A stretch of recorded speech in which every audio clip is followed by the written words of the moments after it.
Of the state board meeting.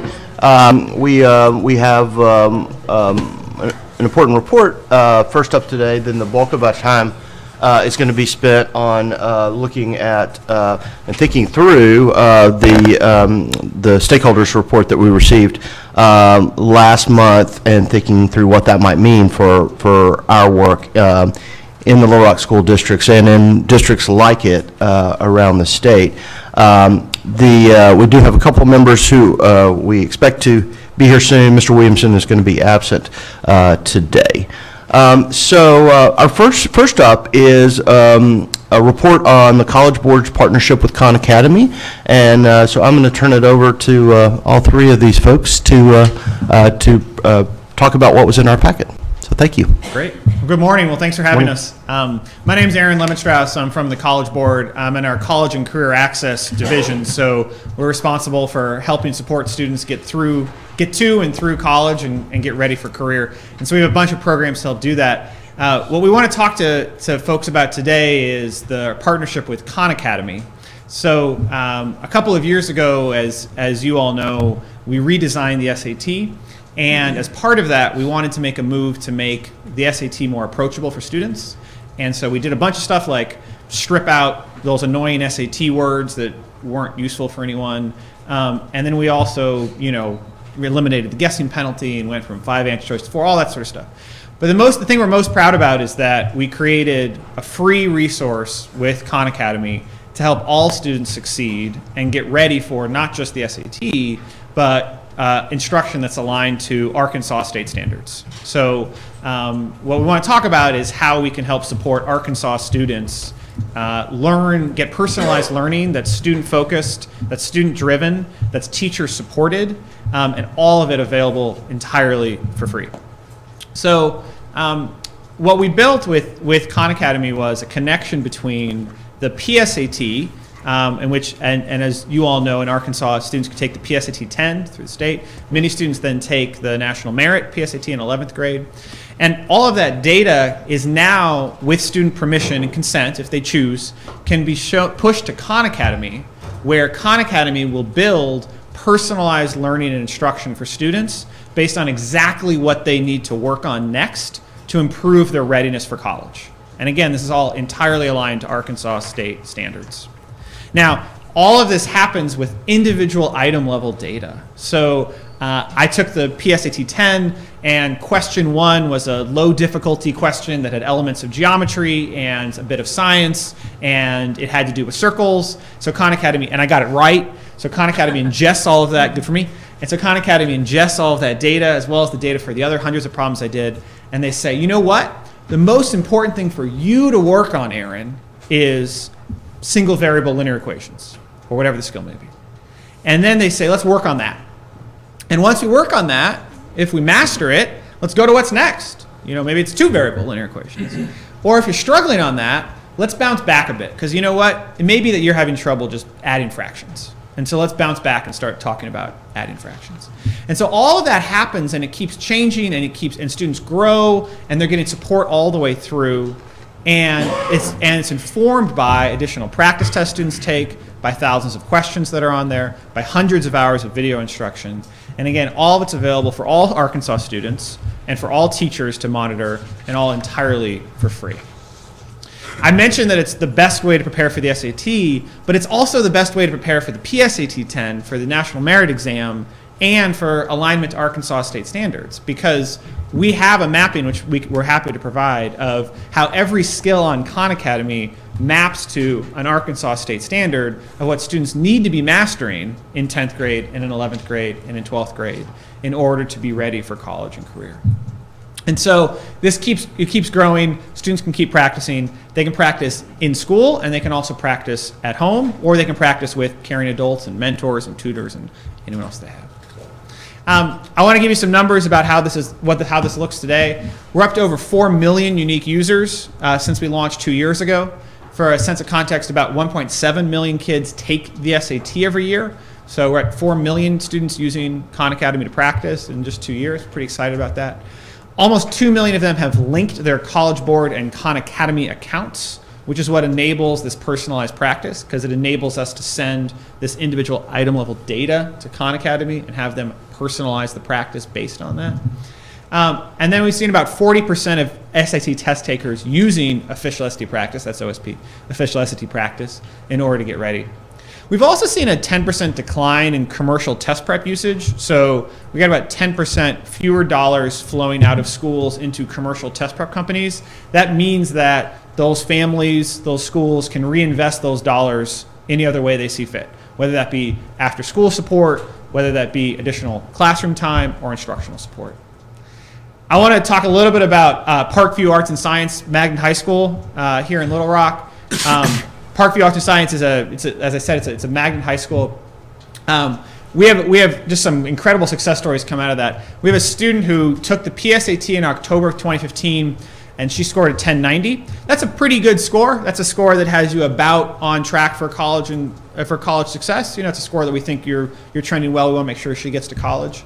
But then she didn't stop there. She put in time and she practiced on Khan Academy for free to get ready for her SAT. She took the SAT a year later and scored a 1400. That's an exceptional score. So she went from certainly being college ready going to college to having a world of new opportunities open up for her, not just in terms of where she could attend and get accepted, but also the scholarships that are now available to her. Because as we know, schools use the SAT and the ACT when they're looking at scholarship eligibility. So this is a remarkable student who was driven, motivated, I'm sure had great teacher support, but because she has now tools that are available for her where she can practice for free, she can own her own future and boost her score, increase her opportunities for college and for funding that. I want to talk a little bit about some stats just here for Arkansas. Right now we've got about 1,600 students in Arkansas who are practicing on Khan Academy in official SAT practice. 20% of all Little Rock School District test takers are on, which is great. And 39% of all Arkansas students who are on official SAT practice on Khan Academy improve their scores by 100 points or more for the SAT. Now again, 100 points more on the SAT is opening up a lot of doors for these kids. Now, it may be that you're set on a specific school and 100 more points gets you that extra scholarship. It may be that 100 more points gets you to a better school that you were hoping to attend. So we're excited about the doors this is opening up. And then one preview, coming up in the next year or so, we'll be expanding the resources that Khan Academy provides to include support for advanced placement courses. So today we have a relationship with students where we at the College Board only find out about who they are at the end of their class in AP, because that's when they register for the exam. We're going to move to a relationship where we're able to provide support for students throughout the year. And that includes being able to enable teachers to provide personalized support through Khan Academy throughout the year for advanced placement. So that teachers will be able to go in and monitor student growth and progress on Khan Academy in their AP biology or whatever, or any other class, but then also make assignments that say, let's take this mid-class assessment. Let's do remediation against that. Let's look at how our students are progressing against the core tenets and the instructional models of the AP courses. So we're excited for that, and that's coming out. That's rolling out starting in the fall of 2019 with a couple of courses, and we're going to keep expanding it from there. I want to talk, we talked about the 39% of Arkansas students that are boosting their scores by over 100 points by using Khan Academy. In general, what we're seeing is that students who practice 20 to 22 hours on official SAT practice see score increases of 115 points from the PSAT to the SAT. And we saw 16,000 students in the class of 2017 who grew their scores by over 200 points on the SAT after practicing on Khan Academy.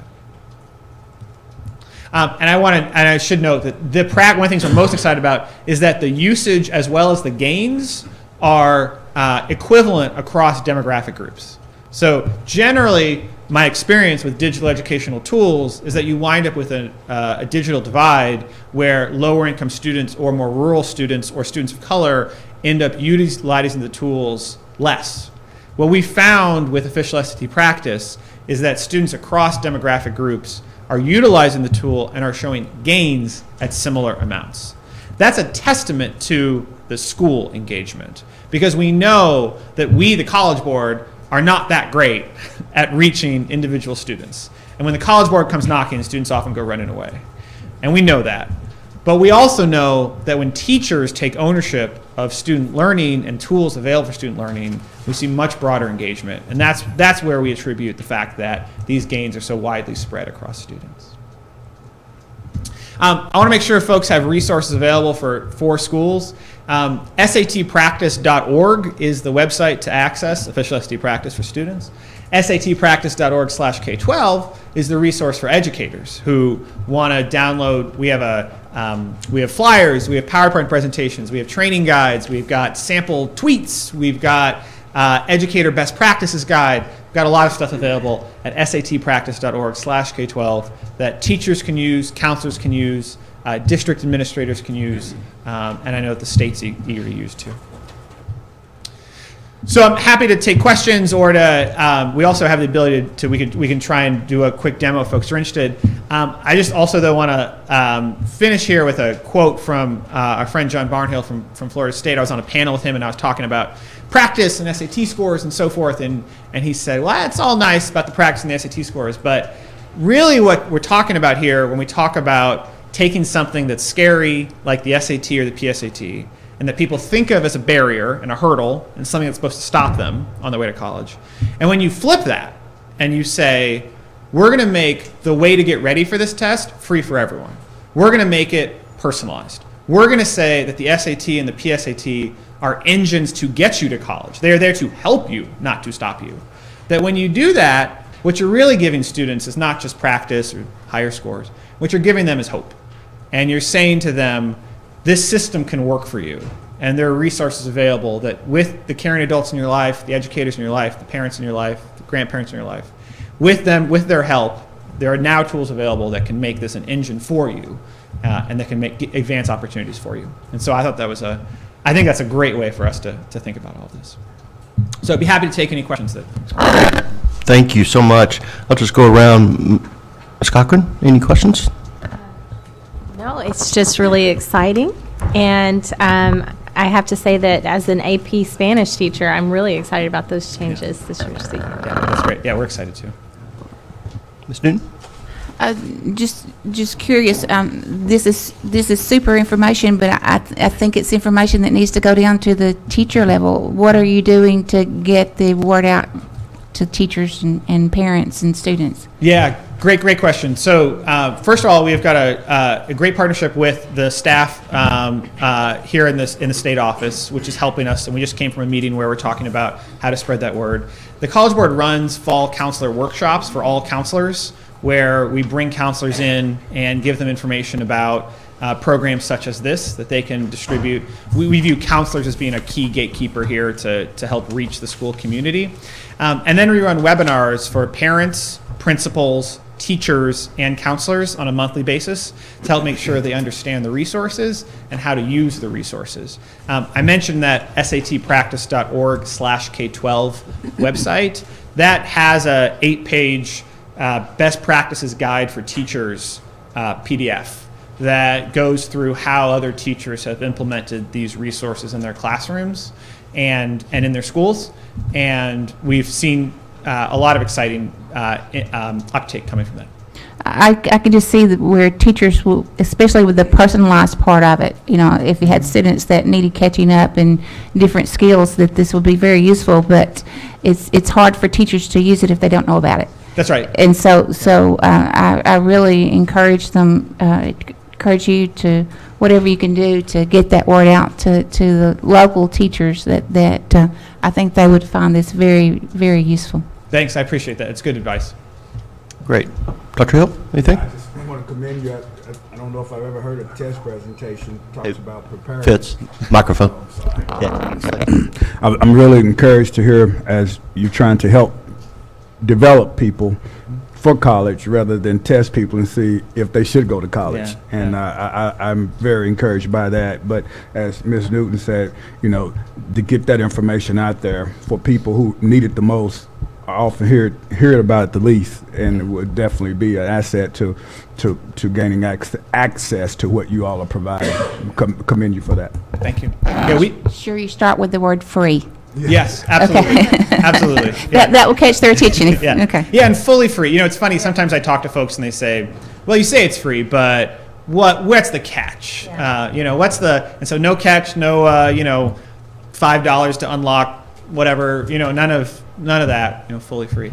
I do think, we've come to believe that assessment that isn't connected to opportunity is dead in this country. That we've spent too long, again, I'm from the College Board, we spent too long in this country giving assessments that aren't tied to opportunities for students, that they're often with good intentions. I mean, there's value to seeing how schools are performing and accountable. I mean, there's good intentions behind a lot of that, but if it's not tied directly to student opportunity, then I'm not sure we should be giving assessments. One thing that I noticed on your presentation that you should take into consideration, particularly if you work with student athletes, if a student athlete was to test 1,090 and tested 1,400, his test score would be kicked out by the clearinghouse for making such rapid improvement. You know what's interesting? We've had conversations with them about with the NCAA, because we've run exactly into that problem. That's happening. Yeah. Exactly. Yeah. So we've run into the problem with NCAA. We first ran into the problem.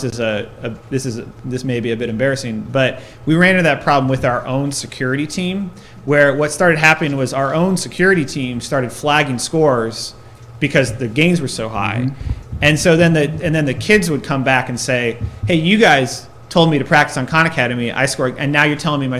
So we had to go back and fix our own stuff, and then we started talking to the NCAA, and we're working with them in order to make sure. Now we've got to, test security is important. I don't want to, and so we have to have policies in place that flag issues that seem anomalous. We just need to pair that with an understanding that growth is expected. Right, and more so in dealing with that population, because there's usually a time period that they're having for that scholarship to be accepted, unlike others that you have more flexibility with the time, because they're having a signing day and you have that, and they'll miss an opportunity because they'll say, well, you're gonna have to do it again, and won't wait. So even more sensitive for that population than others. Yeah, that's a great point. Just trying to relate what is obviously an awesome program and very SAT centric. A lot of our language and alignment here has been to ACT. And can you connect the dots on that? Yeah, for sure. So it is designed to support student progress on the SAT suite of assessments, which includes the PSAT 10 and the PSAT National Merit. We have seen students using official SAT practice to prepare for the ACT, just because there is no equivalent for ACT. That's just how things are. And so we have seen students using it.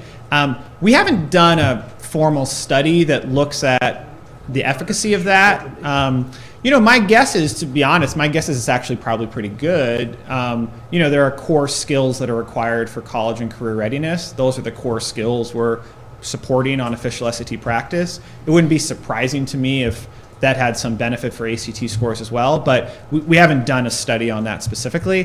What I do know is that students who are taking the PSAT this fall, we see the highest use throughout the whole year the couple of weeks before the PSAT, the National Merit Test, in the fall, just because there's so many students who take that test, and this is the best way to prepare for that test. And so for Arkansas students who are taking the PSAT 10, for taking the National Merit Test, this is a great way for them to prepare, to put themselves in a spot to become National Merit eligible, and then also to sort of just check readiness broadly for college. Mr. Black? I was just curious, how much will your expansion be next year? Little Rock schools, what school systems are you going to be going into? You mean for AP, for the connection? Yeah, it'll be everywhere. So the staging of the expansion is about how many courses we're able to cover. As you can imagine, with over 30 AP courses, we're not going to be able to sort of immediately have full personalized curriculum-linked support for every single course immediately. And so we're going to start with key courses that have a lot of students in them, and where we think that there's particular benefit to having personalized support. And then when that's available, it'll be available for everyone. I really do think this could be something valuable. Yeah, thank you. So looking at the maps that were in our packet in terms of fairly significant disparities across the state in terms of taking both the 10th and the 11th grade test. I'm just kind of curious in terms of, and to be honest, I mean, a lot of those disparities are what we would kind of expect in terms of some other indicators. What role do school officials play as gatekeepers on access to the test, and these tests, and is there anything that we can do to empower kids and their families to be able to take advantage, even if there are some local barriers to participation? Yeah, it's a great question. So, there's a lot of different models that states choose to pursue in terms of increasing access to assessments that lead to college and career readiness. Some states have chosen to take a model where the whole state sort of jumps in together to take the test on the same day, and then one thing that's advantage. One nice piece about that is that it becomes a real rallying cry that everyone can get behind, because then October 11th, if that's the day, the whole state is in it together. We actually just saw the governor in Delaware sent out a letter to all 10th grade students by mail saying, we're all going to be taking the PSAT in a couple of weeks. Practice on Khan Academy to get ready for it. The state stands behind you. So that's a model that's out there. A lot of states have chosen a model that is, that's to the Arkansas one, which is state funding for instance, PSAT 10, and then district choice around implementing it. And then I think in that model, it's on all of us, including me and my colleagues here, to make sure the districts understand the value. I think that the argument for that model is the closer you are to the ground, to some extent, the better understanding they have of how they should spend their instructional time. And if they want to spend their instructional time other ways, and if we can't convince them to spend their instructional time here, then that's on us, and we need to do a better job convincing them. But I think in a model where districts are choosing whether or not to give the assessment, how to spend that time, I think it's on all of us to help them understand that. And I think absolutely parents have a role to play. I think the advantage of a new program like this Khan Academy Free Practice is it gives parents a reason to care. I have yet to meet a PTA group that says we want more testing, and so that they're not going to be out there at a PTA meeting saying we demand the PSAT 10 unless they understand that with the PSAT 10 or the PSAT National Merit comes personalized learning, and that enables stronger instruction, and that sets students up for higher SAT scores for getting to college. If they understand that, then we might have our very first PTA meeting that demands a test, and we do see some of that elsewhere. Yeah, I think we just don't want to create barriers for individual students that are deeply problematic, and some of these disparities across the state. There are a lot of districts where there really aren't many takers at all, and that probably does raise some concerns about whether parents and students really even know the availability of and obviously that's part of y'all's job, but it is helpful to think about what we could do to reduce that barrier in some way. Great. Commissioner, you have anything? Just how this links to some of the other work that we're doing. Last spring, we kicked off a partnership with, we pursued a Lead Hire grant through the Jack Kent Cook Foundation. We didn't get it, but through that work, we linked up with Equal Opportunity Schools, and we had 3 districts, Bentonville, Jonesboro, and Conway. And the purpose of that is try to increase the number of AP students, what they call missing AP students. So this work and this opportunity for the PSAT can help drive those numbers up, because what we see is obviously the number of underrepresented students taking the test at this level. We also see underrepresented students taking AP classes. So the linkage here, I think, is important, and it's another College Board, AP College Board initiative. I think we can link this and get our districts educated and maybe get more than just those 3 because it's not just about taking the exam. As you said, it's about the opportunities that come about based on, what those results look like. So this is good information, and I think it'll help us grow out our opportunities for more students. Ms. Zook? How are you alike, and how do you differ from Appleroth out of Atlanta? So, sorry, can you say that? Appleroth, are you familiar with Oh, them? Appleroth, yeah. So, so Appleroth Tutoring is a commercial test prep company started by a guy named Jed Appleroth, and they do SAT and I think probably other test readiness. The commercial test prep, there's a large commercial test prep industry that I think in general is positive. They're in it for good reasons. They want to educate students. They want to advance students. So I think in general, they're, most of the actors in that space are good actors that are trying to help students succeed. But the way from your presentation and what little I know about them, it seems like you actually take the test and analyze it and help the person know what they need to do to make the next steps. Whereas with the ACT, even with Appleroth or just a highly motivated independent student, they have to sort of think through and figure out what did I do, what do I need to do to get either a super score or a better score. So I love this, and I think maybe we were talking about parts of the state where so many students in the rural parts of the state attend in-state schools, and those are mostly focusing on ACT right now, not SAT.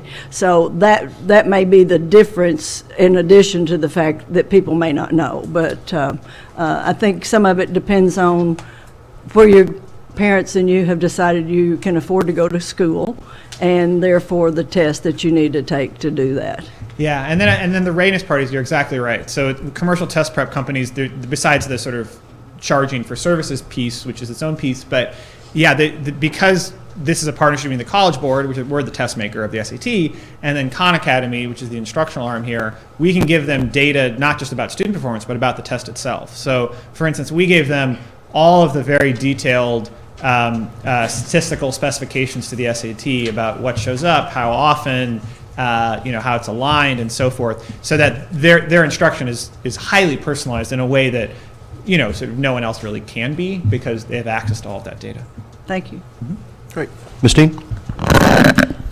Just a quick comment. This is really great information that I had no idea about as a parent. And I love the fact that, as Ms. Zook said, you analyze the test and give them instruction as to how to improve themselves. And that's I've got 2 daughters that are in high school right now, and that's one of the things that we do after we take the ACT. We're trying to figure out, okay, how can we improve on the score, but we're having to do it on our own. Yeah. So I think this is a great tool, and I think it would be really good information for more parents to know about. So That's great. Thank you. Thank you. Great. Ms. Reith? I think my colleagues have said most of it, and again, thank you so much for your presentation information. I think if I have anything to offer, if there's any way, as you do education within the community, to offer some Spanish language information. Yeah. I know with the work that I do with our immigrant community here in Arkansas, where the kids are bilingual, the parents aren't. And a lot of times getting buy-in for tests like this is really getting buy-in from the parents who have no idea how our education system works, and about the value of these tests and how they may open the doors to them. So if there's ways or strategies to specifically get to the Spanish-speaking community, it's quite significant. I know the U of A in Fayetteville has spent a little bit of time on this, but it's nowhere close to the level of reach that it needs to be, and definitely not at those lower grades and levels where our families need to be informed. That's great. That's great. We've started work on that. So if you go to that satpractice.org/K12, you'll see Spanish language flyers and presentations aiming to reach the parents. There was a moment where we had the thought of, should we actually do SAT practice in Spanish? We decided not to do that because the test itself is in English. But we do want to provide the wraparound supports in other languages, and so we've started to do some of that. So that's great feedback. Great. Thank you. Any closing comments? Thank you, Mr. Lemon-Strauss. We appreciate everybody from College Board being here today and providing us this information. Yeah, thanks for your time. Great. Thank you. All right. Next up on our agenda is conversation about next steps related to the Little Rock Public Education Stakeholder Group report that we received last month. And I am going to first turn it over to Ms. Freno, who has done a lot of work in recent weeks, and we saw some of the results of that work, although I left my copy on my couch at home. So do you have any extra copies of what you gave us last night?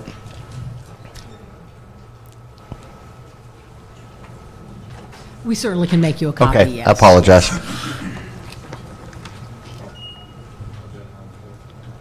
Great. So do you want to talk us through this? So this provides I think an important resource as we have a broader conversation about what the appropriate next steps are. So do you want to just kind of walk us through what we have here?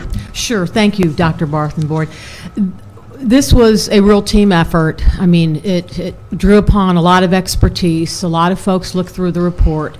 And what this report is intended to do is kind of just pull out some of the key points that were made in the stakeholders report and to respond as far as, what could be done, where legislation would be required, where funding would be required, which would cause, the need for legislation, what things can be done voluntarily by school districts. But also we wanted to point out what already happens at the Department of Education. I mean, some of these things, that it seems like there are some resources we have that the stakeholders group didn't know about. For example, in the English learner category or special education category, there are resources we have that might be very helpful to, alleviate some of the concerns. But, I'd be happy to answer, and, folks are here who helped put that report together and would be happy to speak more toward any specific issues that you have, or Great. questions you have. Yeah, and I just want to thank you and everybody else. I mean, this took an enormous amount of time and effort, and it was a tremendous service to us so that we actually had something to think about a little more tangibly than just saying, what if? This really does do a great job. So thank you so much, Lori, for your assistance on Well, this. you're very welcome, and I will say you're very welcome on behalf of everybody, Yes, okay? that's great, that's great. So I think what maybe makes the most sense is first to see if there's specific questions on any of these pieces here in terms of what the legal issues might be. Then I want to go to the two task forces that we have, the two task forces, and then also the special education liaison, Ms. Zook, to kind of grapple with those three pieces that we know we've been putting work into. And then I want us to kind of come back with a broader conversation about where it seems we could put energy in an appropriate way to actually begin to do the things we think are appropriate in light of the report. Does that sound like a good game plan? So those are my next few steps. So why don't we just go around. I'll start with Ms. Great. Thanks. I'll start with Ms. Zook and just see if there are any kind of places where you had questions on as a result of this. Uh-huh. No, I thought it was very well done. I think that the stakeholders didn't have a lot of information. They had to spend a lot of time getting informed and caught up, and there's only so much you can learn about a complicated thing like education in a short period of time. So I think they hit on some things that there already are opportunities and avenues for those kind of things. And I think that legal and all of the departments that worked with them have done a great job of saying, this is already available, this could only happen if, and then of course my exact report will be on the special ed part, which when you get ready to look at the individual, I can help better inform the board about those kinds of things. But no, I analyzed this, I've looked at it, I've read it, and there is nothing wrong with this report. Great, thank you. Ms. Deans, did you have any questions? We'll come back on discipline in just a second. Ms. Reith, anything that you had specific questions on?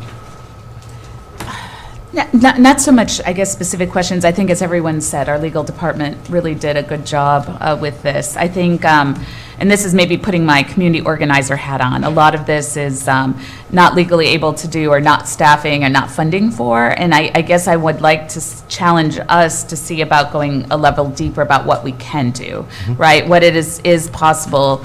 And I think, this had to be a starting point, looking at the recommendations of what was offered. But I'd like to think there's more that we can do here. And maybe it's just framed differently, or how we approach it, how we think about even the use of our time over the course of this year and being able to respond to it. So I think that was just an overarching reaction. In no way a critique to the legal department, because I think they did exactly what we needed to in this regards. But I feel like reading a report like this, it doesn't give us a whole lot of things that we can work with. And so I think we may have to challenge ourselves in our creativity, knowing our systems and processes, right, to think about what we can do if we truly are committed to this. Great, thank you. Ms. Cochran, anything? This is just a question. How much investigation has the AD or even the discipline subcommittee done on restorative justice? Can we hold that one for just a second, and we'll come around, and then I was going to go to them directly next on, so let's hold to talk about discipline kind of as a distinct issue in just a second, if that's cool. Yes. All right? Okay. Ms. Newton? Okay. Just thank you to the legal, because, Yeah. I mean, it's a lot of work. And I really Yeah. see it. Great. Okay. Ms. Chambers? Process question. So is the goal, as we work through this, will we actually get back with the stakeholder group to account for, speak to?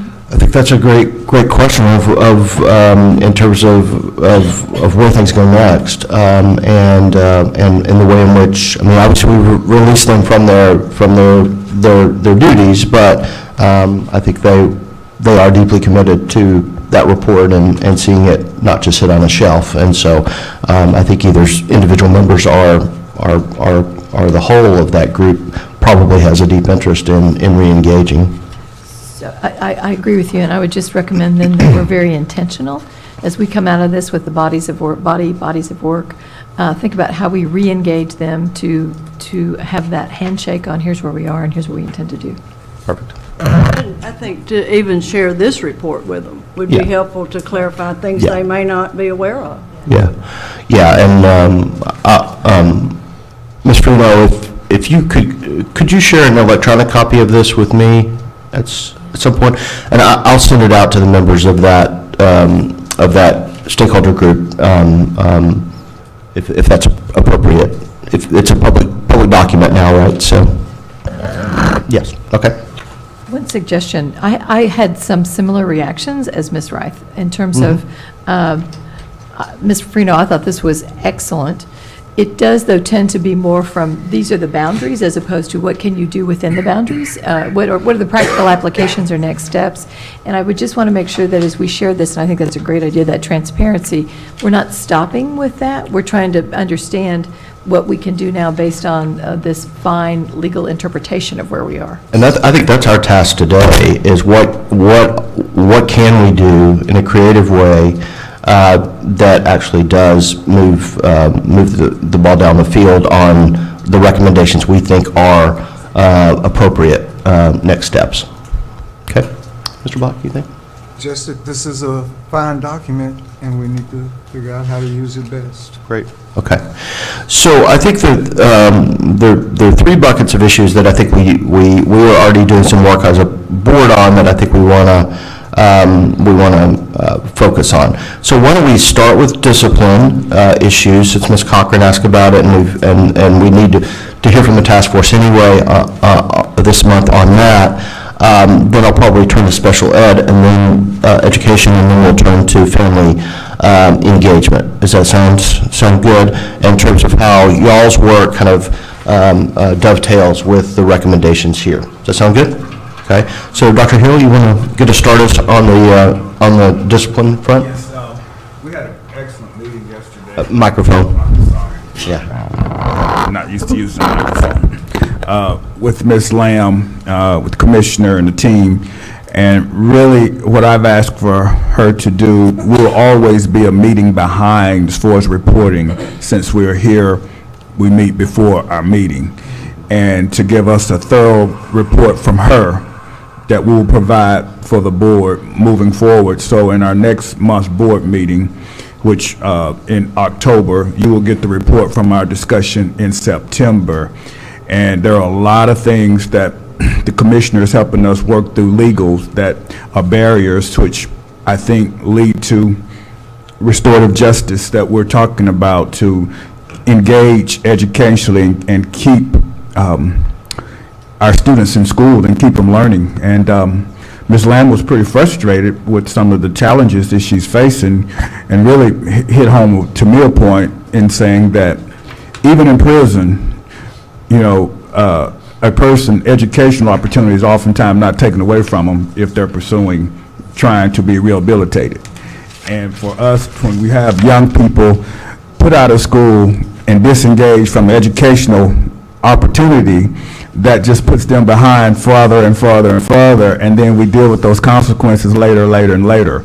So we're really trying to, the commissioner's looking at policies and procedures which probably lead to that, and we think our leaders of our schools feel like they're in a box and what they have to do with specific type of discipline, and they have to be accountable for safety measures and everything. So it's a very delicate topic that we have to move through the commissioner, how to best practices, how to change that model. And I'll let Commissioner just reference some things on it because he knows more about that entity than I do. I'm just trying to keep the kids in school.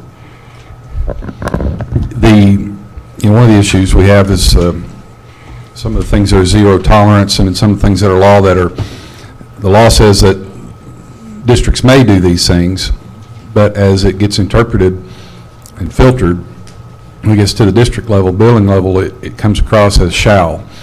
And so districts feel like to protect themselves, protect the other students, that they have to remove students from educational settings. So what we're trying to do is work through a number of avenues, one being the state personnel development grant that you see here that's referenced. That's something that's very much part of what's happening in Little Rock schools. Working with other districts like Watson Chapel that have established on their own a restorative justice model and trying to develop those best, I don't even say best practices, we overuse that term a lot I think, but it's evidence-based practices that show that they're truly making some differences in reducing the amount of time that students are removed from their educational settings. And Ms. Lamb, as Dr. Hill referenced, is doing a lot of work in that too with regards to ALE, alternative learning environments.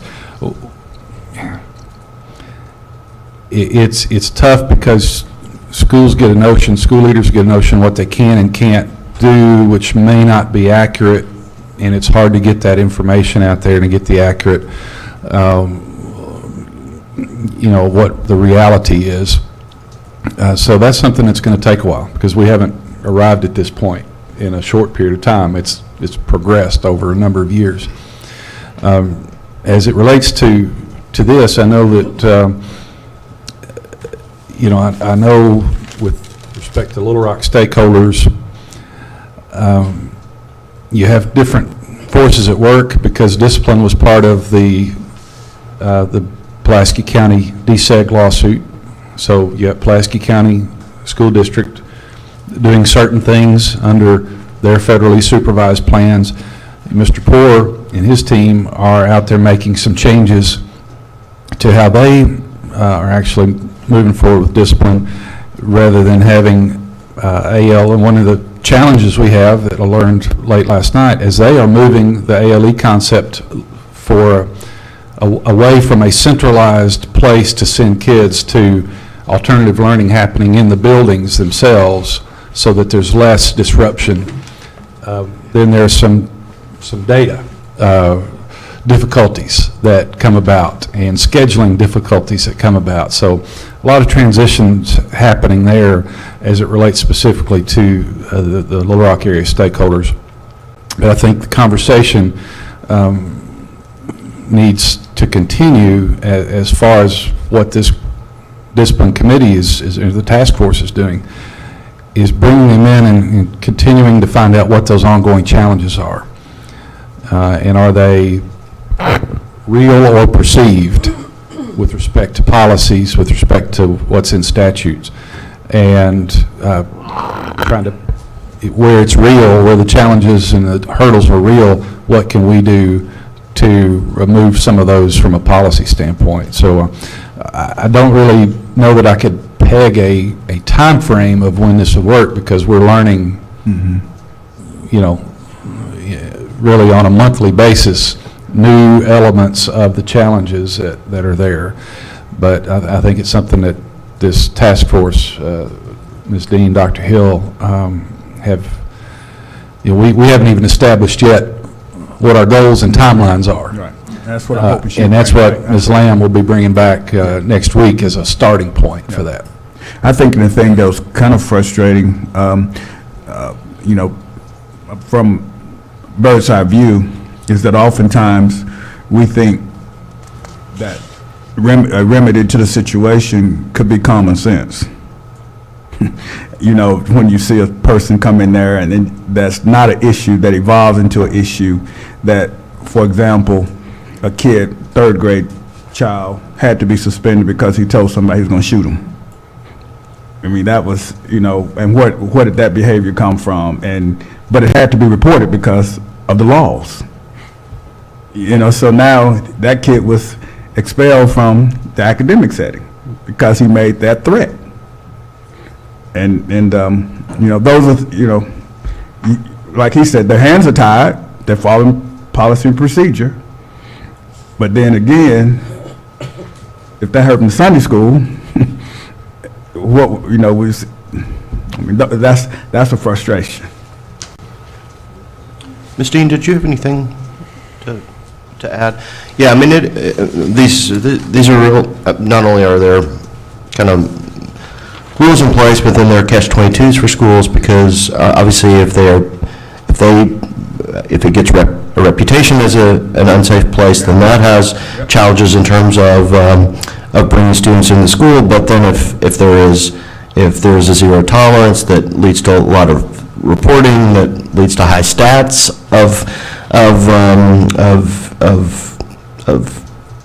unsafety, statistics that suggest unsafety in school, that's a problem for that school as well. It's a real challenge, but then the impact on kids is undeniable.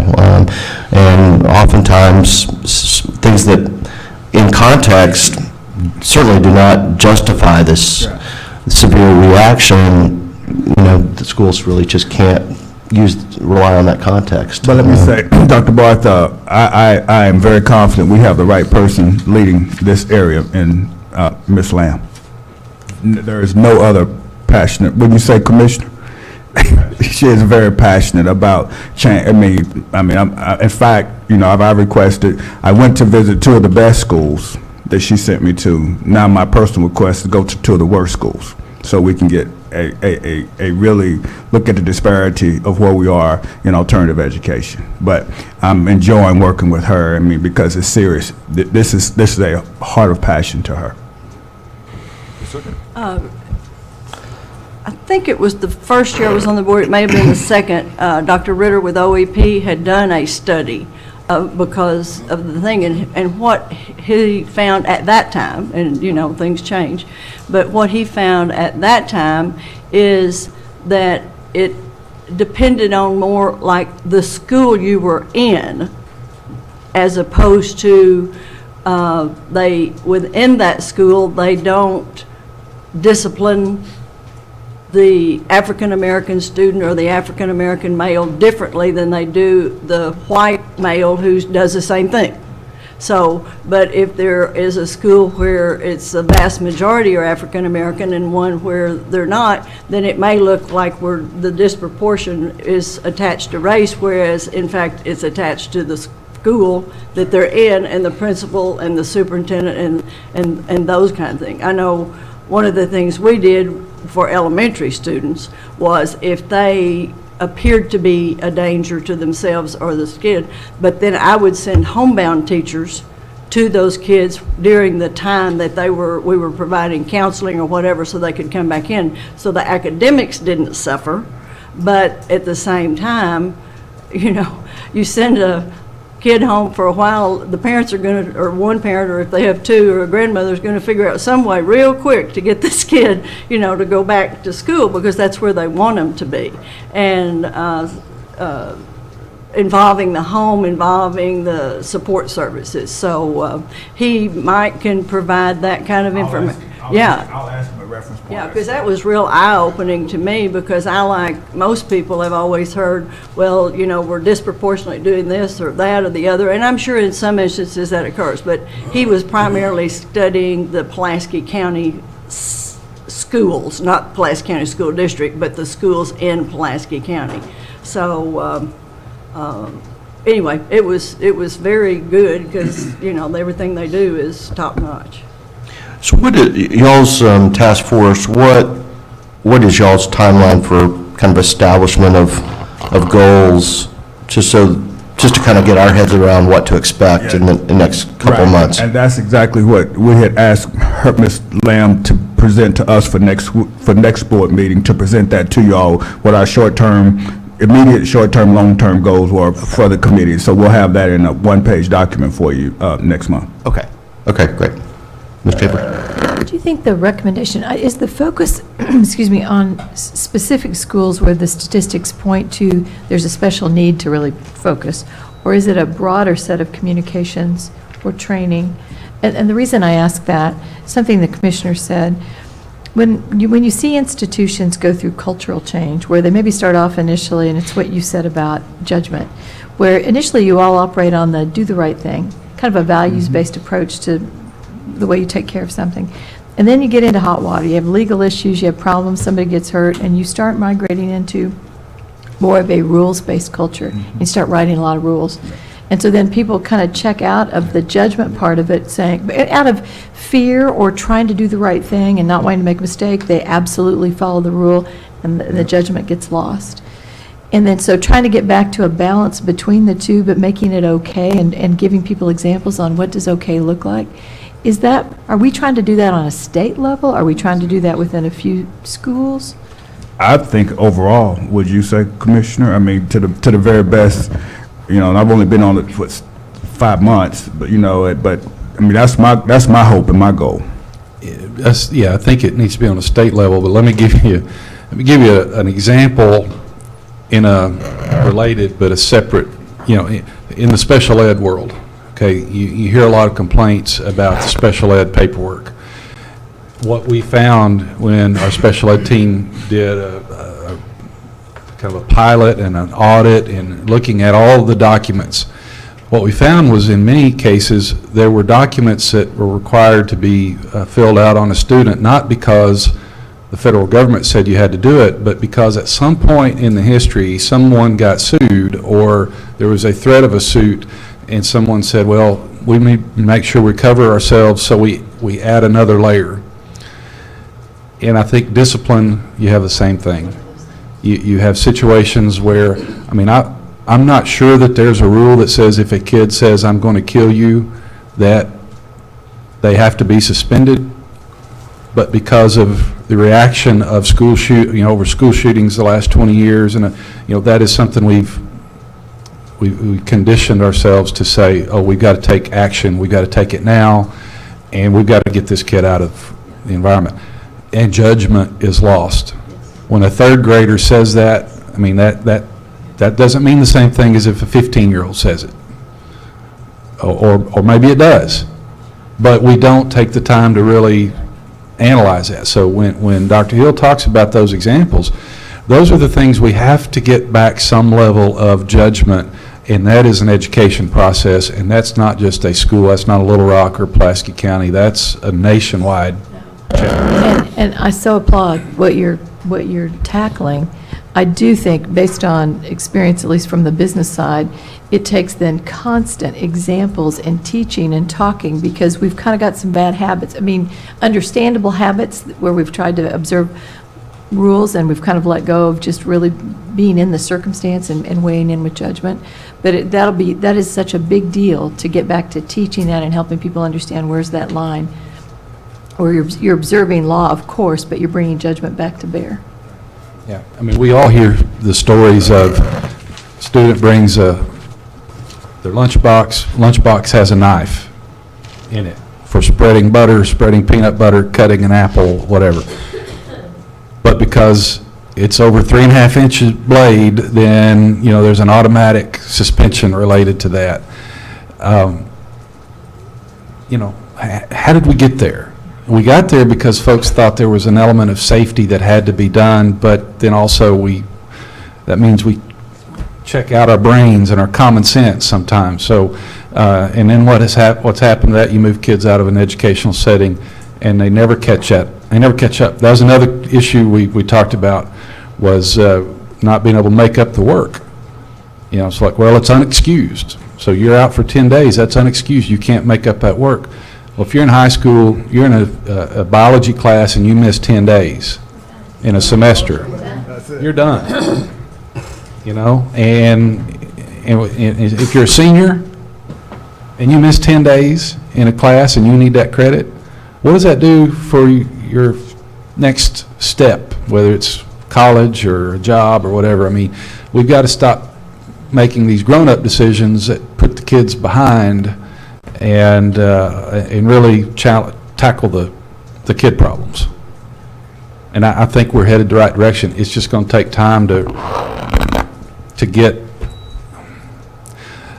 change our conditioning in our minds, and it's going to take time to do that.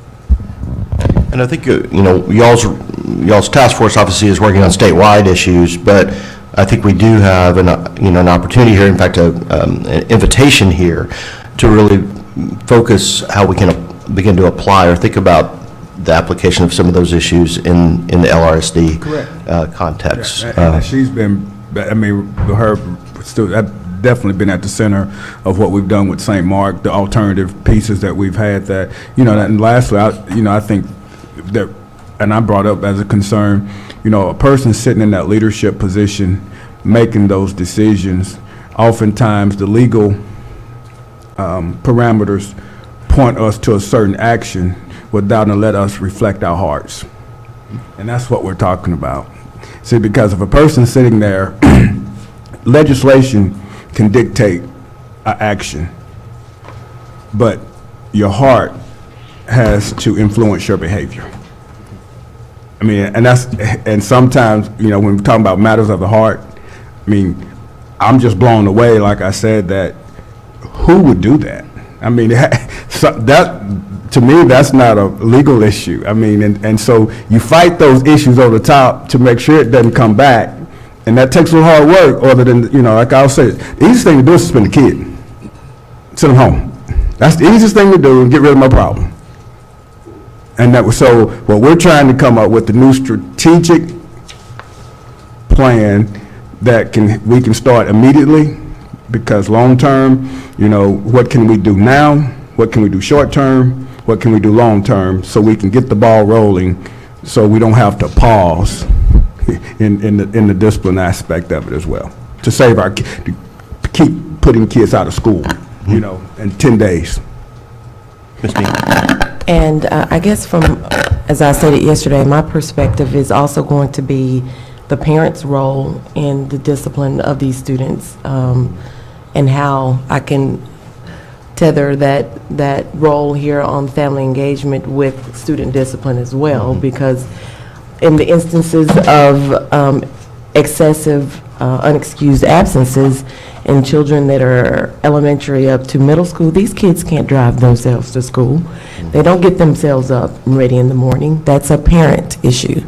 So it goes back to what we talked about in our first meeting, is maybe some PD for parents, maybe some time management courses. If your child is late or missing so many days, maybe that there's some sort of mandate in there so that you can get some training, some education, because a lot of times parents who weren't taught to be parents don't know how to parent.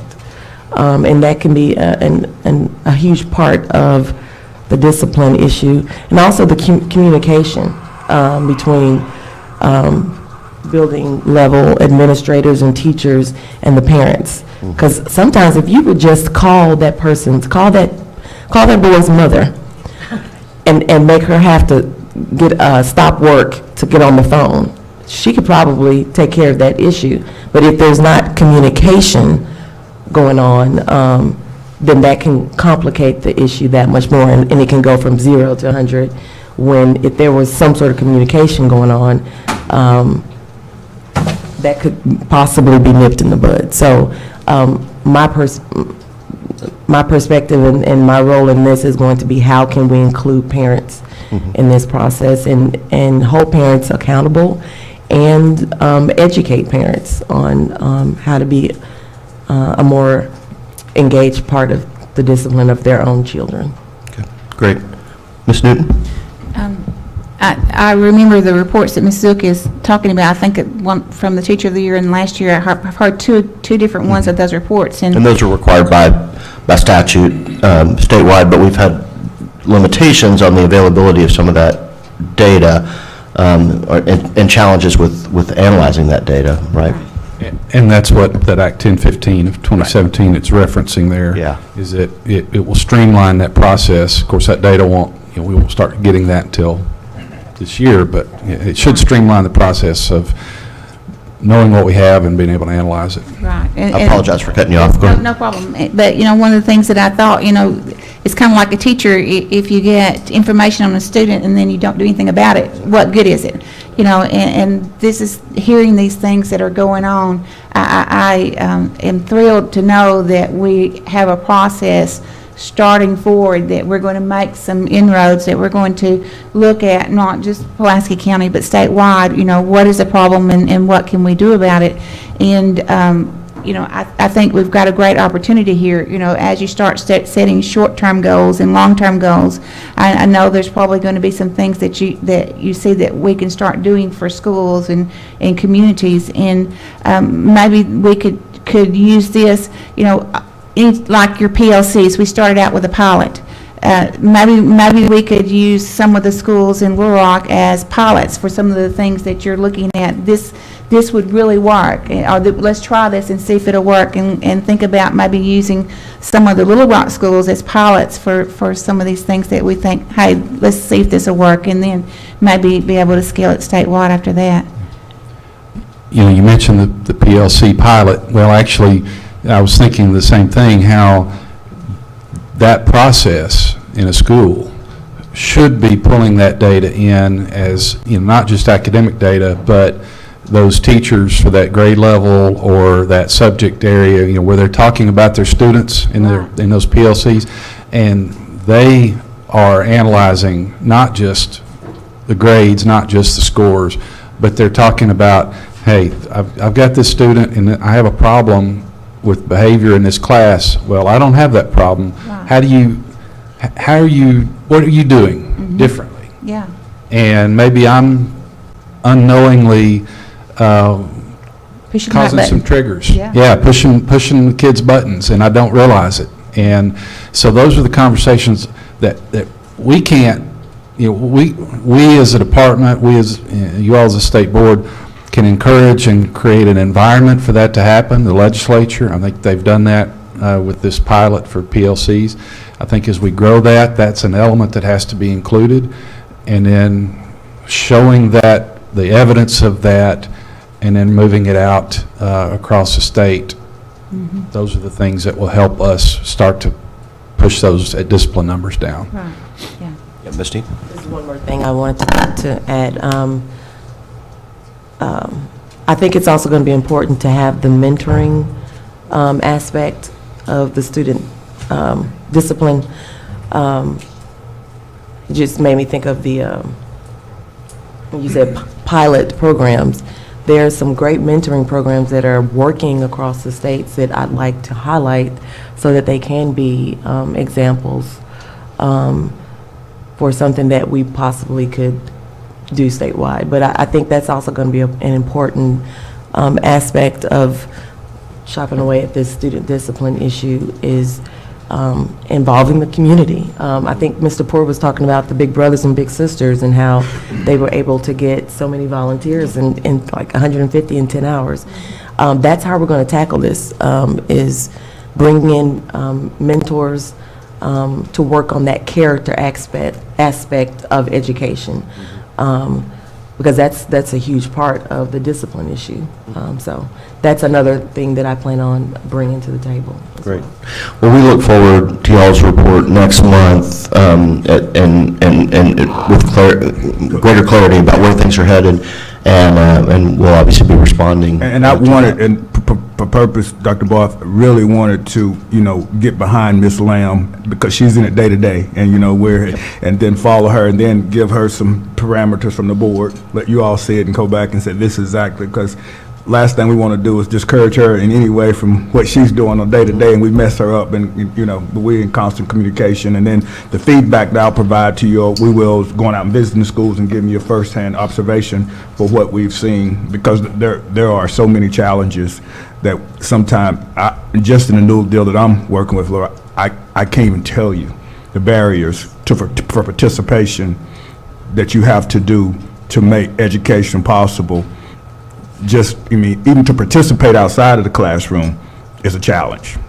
So, we have a lot of work to do, but thankful for the commissioner, the open mind, and, the people we're working with. We're not saying this is what we used to do. Great. Okay. Thank you all. Thanks to everyone. Okay. So next piece, I do want to talk a bit about special education, which was obviously a focus of a number of these recommendations. Then we'll move to family support and communication, and then I think we've got some bigger issues here about charters and traditional public schools and collaboration there. So if we can kind of hit those, I think, topics, and then see what else y'all want to do, that's kind of my goal for the next 45 minutes or so. Ms. Hook? Okay. You know better than to turn me loose on special education. First of all, something that the board may not be aware of is first of all, the law regulating and demanding and making sure all children get a free and appropriate education was passed in the late 70s. Okay, it was then updated several times, and most recently less than 10 years ago. So the laws are on the books, and then you get back to, like you're talking about in discipline, it's a matter of some districts choose to go by the letter of the law as opposed to the spirit of the law. So you may have something done in one district that's perfectly legal and going along, but this other parent is going, well, gosh, I get, do this. So, you get a little bit of that. As far as, I didn't know we were going to have this nice sheet, so I had made a lot of notes on the front end. There is a section in the law that specifically addresses charter schools and special education. And in charter schools, they cannot get a waiver for special ed. Every charter school, as you may have noticed my questions yesterday, every charter school has to provide the full spectrum. So if a child is pulled from the lottery or applies or whatever, then they will in fact get the service. Often, as Ms. Boyd pointed out to the stakeholders group, is sometimes if the parent is reasonably pleased or very pleased where they are, they're not going to take a chance on putting their child in the lottery to go to another school, because things are, it's sometimes viewed differently, even within families. You have one child that needs special ed service and two others that don't, and you may move two of them and not that one. So there's a lot of things that came into play. There's a thing called Child Find, and the charters as well as the regular districts are responsible for that. And by December 1st of every year, traditional districts are to find any child in their district that has a handicap. That doesn't mean who all has showed up and that we're giving service to, but they, I don't know if they do now, but in the past, we would literally go door to door and find out, is there a child you're keeping at home? Is there a child that maybe is at the Arkansas Children's Colony that could come back? Are you aware of all the service? So this, in fact, has been in practice. But there again, you have the letter of the law people and you have the spirit of the law people. So terms that are used in this report that I call them negative connotation phrases and terms.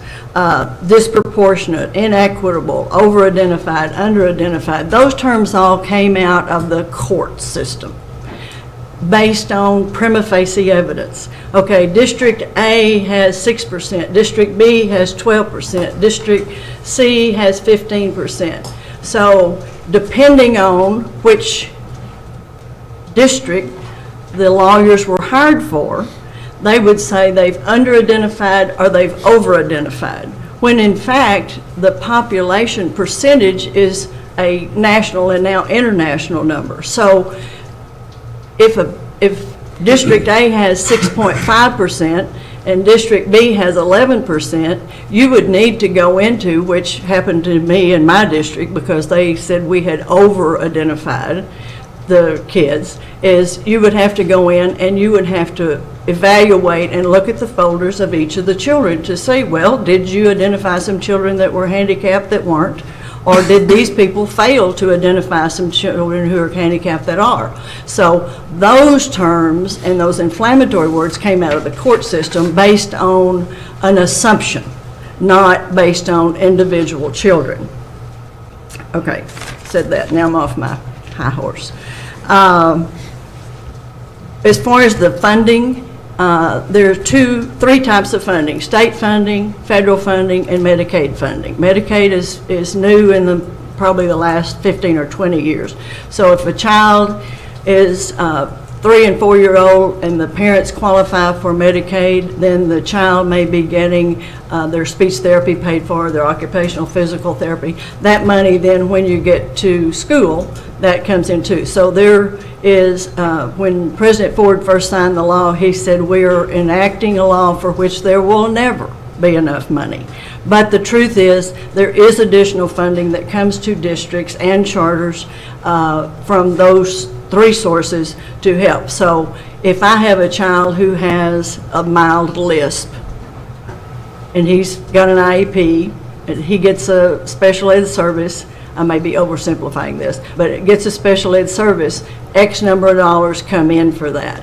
You probably are not going to need all of that money for that child because it's a very mild handicap. But that allows for some of that money that's not needed for that to go to those who are more heavily involved. One of my years of teaching was with gifted, physically handicapped kids. And so, you know, those children, because they are maybe muscular dystrophy or cerebral palsy, or they're nonverbal, and now we have computers that can talk for them. But, you know, there are a lot of things. That whole program required a great deal more money than when you run a speech therapy program. Also now districts have to provide occupational therapy if it's called for in the IEP, and physical therapy if it's called for in the IEP. Some districts hire those people, like in a district the size of Little Rock, North Little Rock, Pulaski County, then they have enough children to justify an employee. If not, then in the more rural areas, that person may work out of the co-op, or that person may be contracted from people who have those type of clinics. So, you know, you get through all of that. But as far as making a decision that a charter or a district is not providing what is needed based on their percentages compared to another, then even if you went, say for example, within the Little Rock district, which is what the stakeholders were talking about, even if you went from, say, a Jefferson or a Forest Heights or a MLK or any of the schools, you're going to find big differences there, from Central to Parkview to Hall. You know, they give you the overall percentage, but I think the numbers at Central are like less than 6%, whereas in another high school they may be up to 11 or 12%. So are we saying, well, you know, we need to there's something bad wrong. Well, maybe that's just where those kids wound up, or, I don't know. I know that one parent told me that she had a kindergarten child who was referred to special ed. He was an African-American child, and she had read all the information about, well, if your kid gets in special ed, that's just a path to prison, and I need to figure out what to do. So she applied, waited on the list 2 years or a year and a half, got into a charter, and she said, you may need to evaluate him because they're really pushing me on this special ed thing. So they did a full battery evaluation. He's gifted. He's just shy and doesn't like to talk. And so when the teacher would say, do you want to read? He would just be quiet. And so the teacher, who was a sub, decided he couldn't read. So, you have these horror stories, but I think the takeaway from here is you have to look at the child and the evaluation and the team that works with him. And the PLCs and the RTI, all of this stuff is just helping in so many ways with the children and the help they need, because now we're really focusing on individualizing for everybody. What a novel notion. I mean, this is just terrific.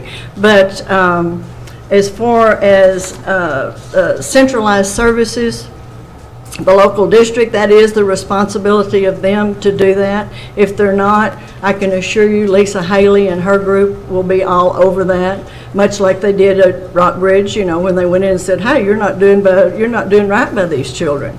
I periodically, as a liaison from the board, get letters and input from parents. Can you help me with this? Can you help me with that? And every single time I refer it to Lisa, and within 48 hours, she or a member of her team is out checking into it, making sure that they get both sides of the story. But everybody at this department and the advocacy groups are there, they're available.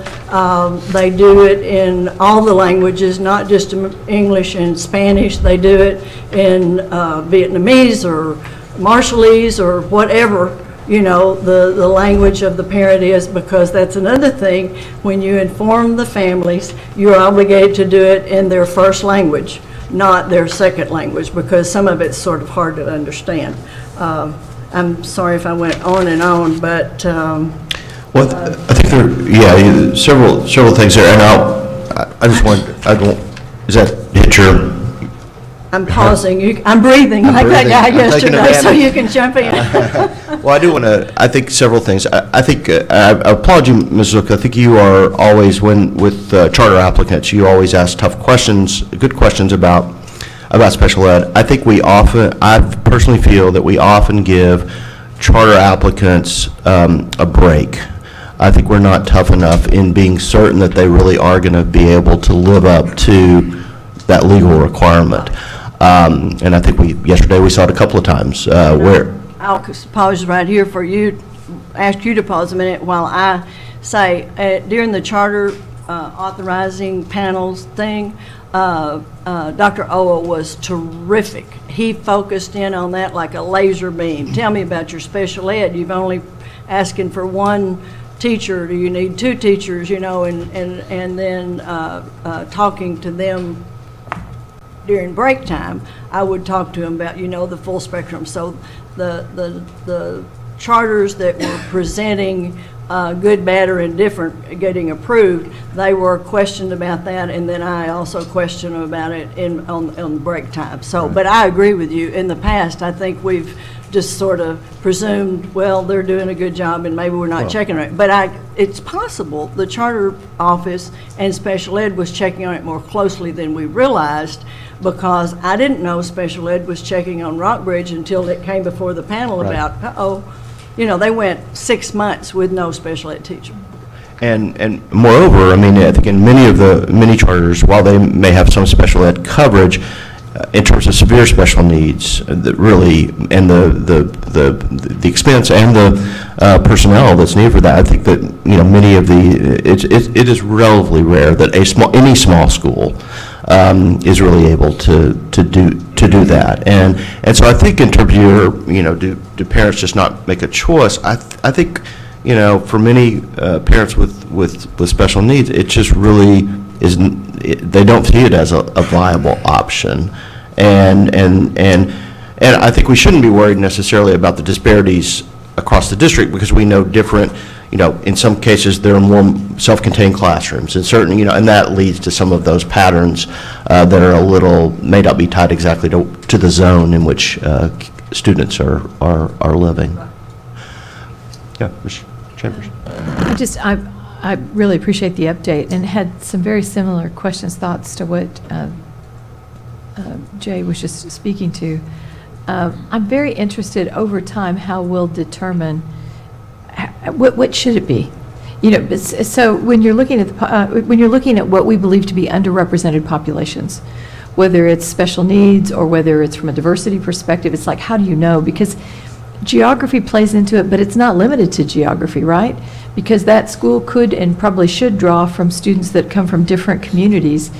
And I think this thing that you're talking about is really important. How do you know what, from a business perspective, when you have people apply for a job, sometimes you're criticized because your workforce doesn't look like the population where your building is. But in many cases, the argument is, well, we look at the qualified applicant pool, people that have the skills for the job, not necessarily the population in the community. And I think that's an interesting explanation and has merit, but it's not sufficient. How do you know that anybody that wanted that opportunity, that had applied appropriately, was included and accommodated? I think this is a pretty sophisticated thing we're talking about, because it's not just deciding what charter gets approved, but how do you hold them accountable, or any school over a period of time? How do you know? And so I really appreciate what you're doing and think it has application in other areas. And they, in fact, are probably more closely scrutinized on a year-to-year basis than districts are. Districts come up for review every, 3 to 5 years, something, I can't remember the exact number now, it's been too many years.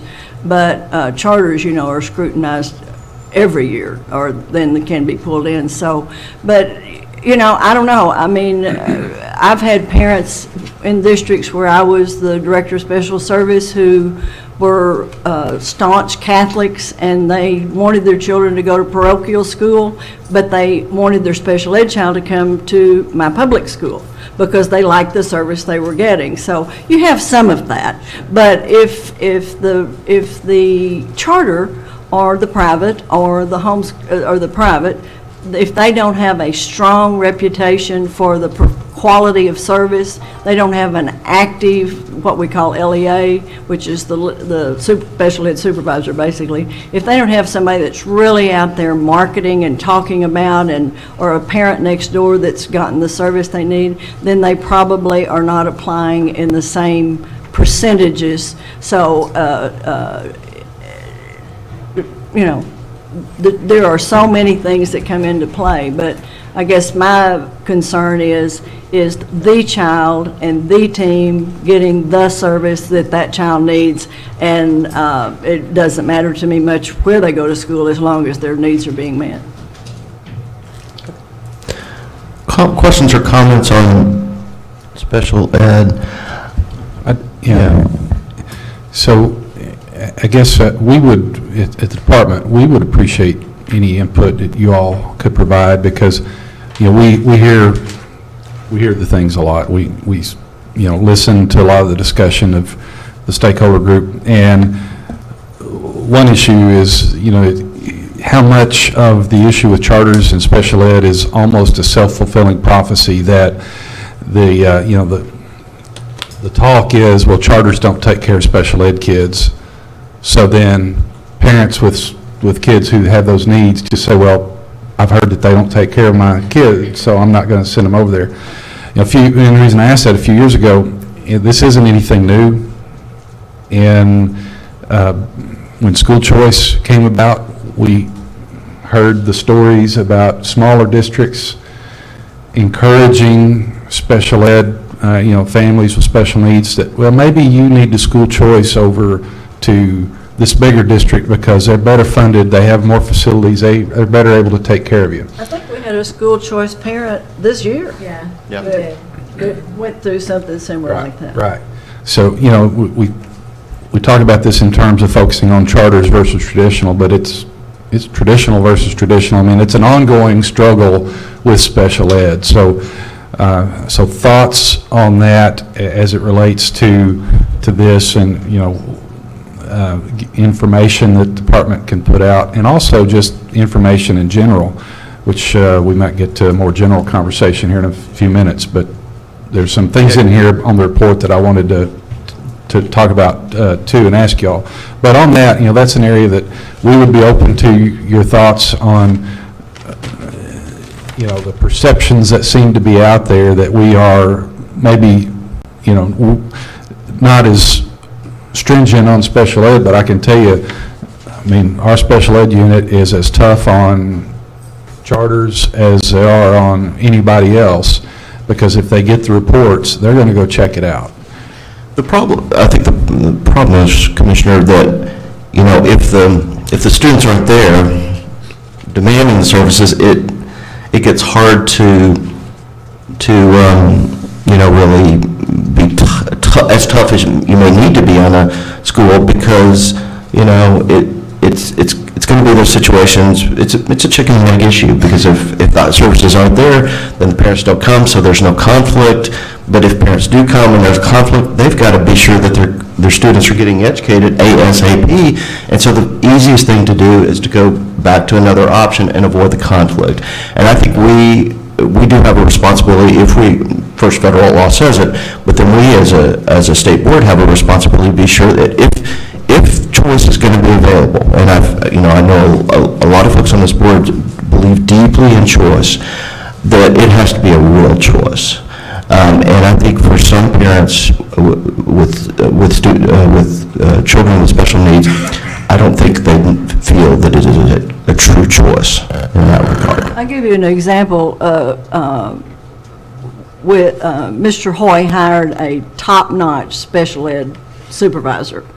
She got in there and got teachers hired and everything, and they have gained back some children who had gone to charter because they thought that was better, and now they're back. So, I mean, it's so much like Dr. Hill and Ms. Dean were talking about. So much of it is, do you have the person there that's the catalyst, you know, like, I'm sure in Poyen, everybody wanted to take math classes because she was an excellent teacher, and, you know, and so much of that is in play. But it shouldn't be. I guess that's my point. It shouldn't be.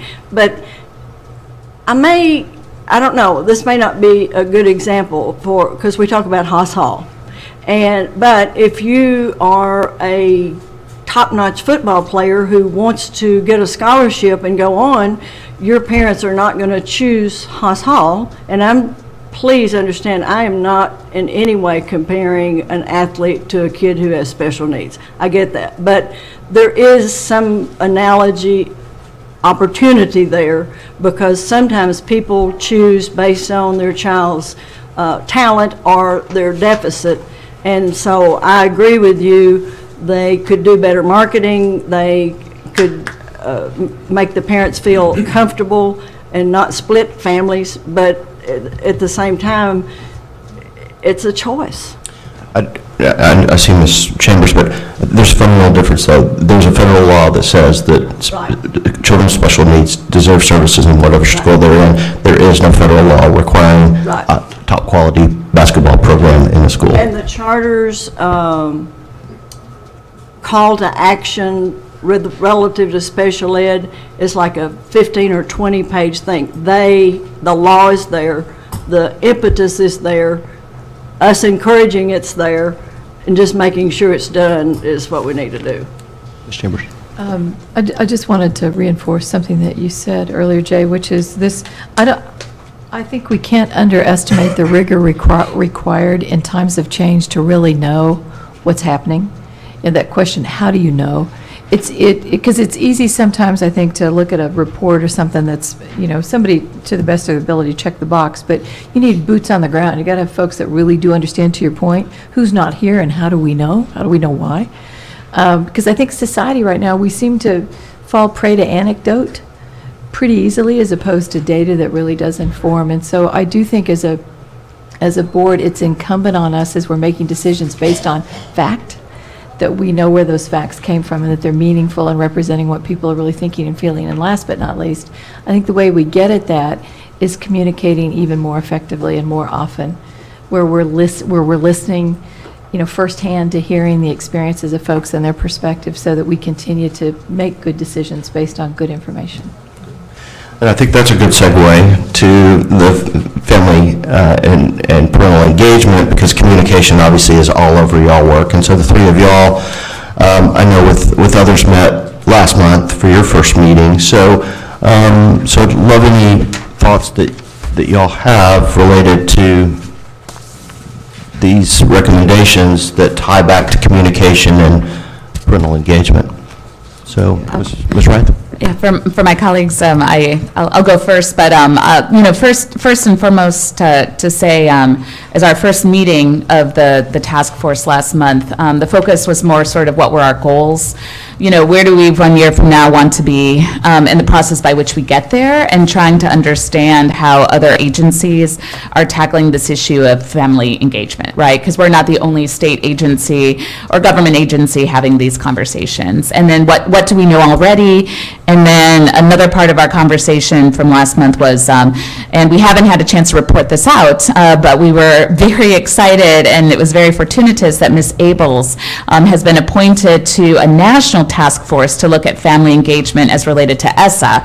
And Arkansas was one of only a handful of states picked for that. And so that there was going to be an opportunity where she was going to dedicate time and energy, and that we wanted to learn more. And she was going to go to her first meeting, which we're going to hear about in our task force meeting for anyone that is able to attend this afternoon, about how we develop synergies and get behind what she's doing, right? And that this entity that we've created may just be that space where we as a state board can show our commitment and with Ms. Abels and work with the department on this. I think we acknowledge that a first step in this conversation was going to be meeting with others, experts in family engagement. I think we all have a deep thirst of getting into the community as part of this process, and I think for me anyways, walking away from our last meeting, that's where the opportunity presents with these findings.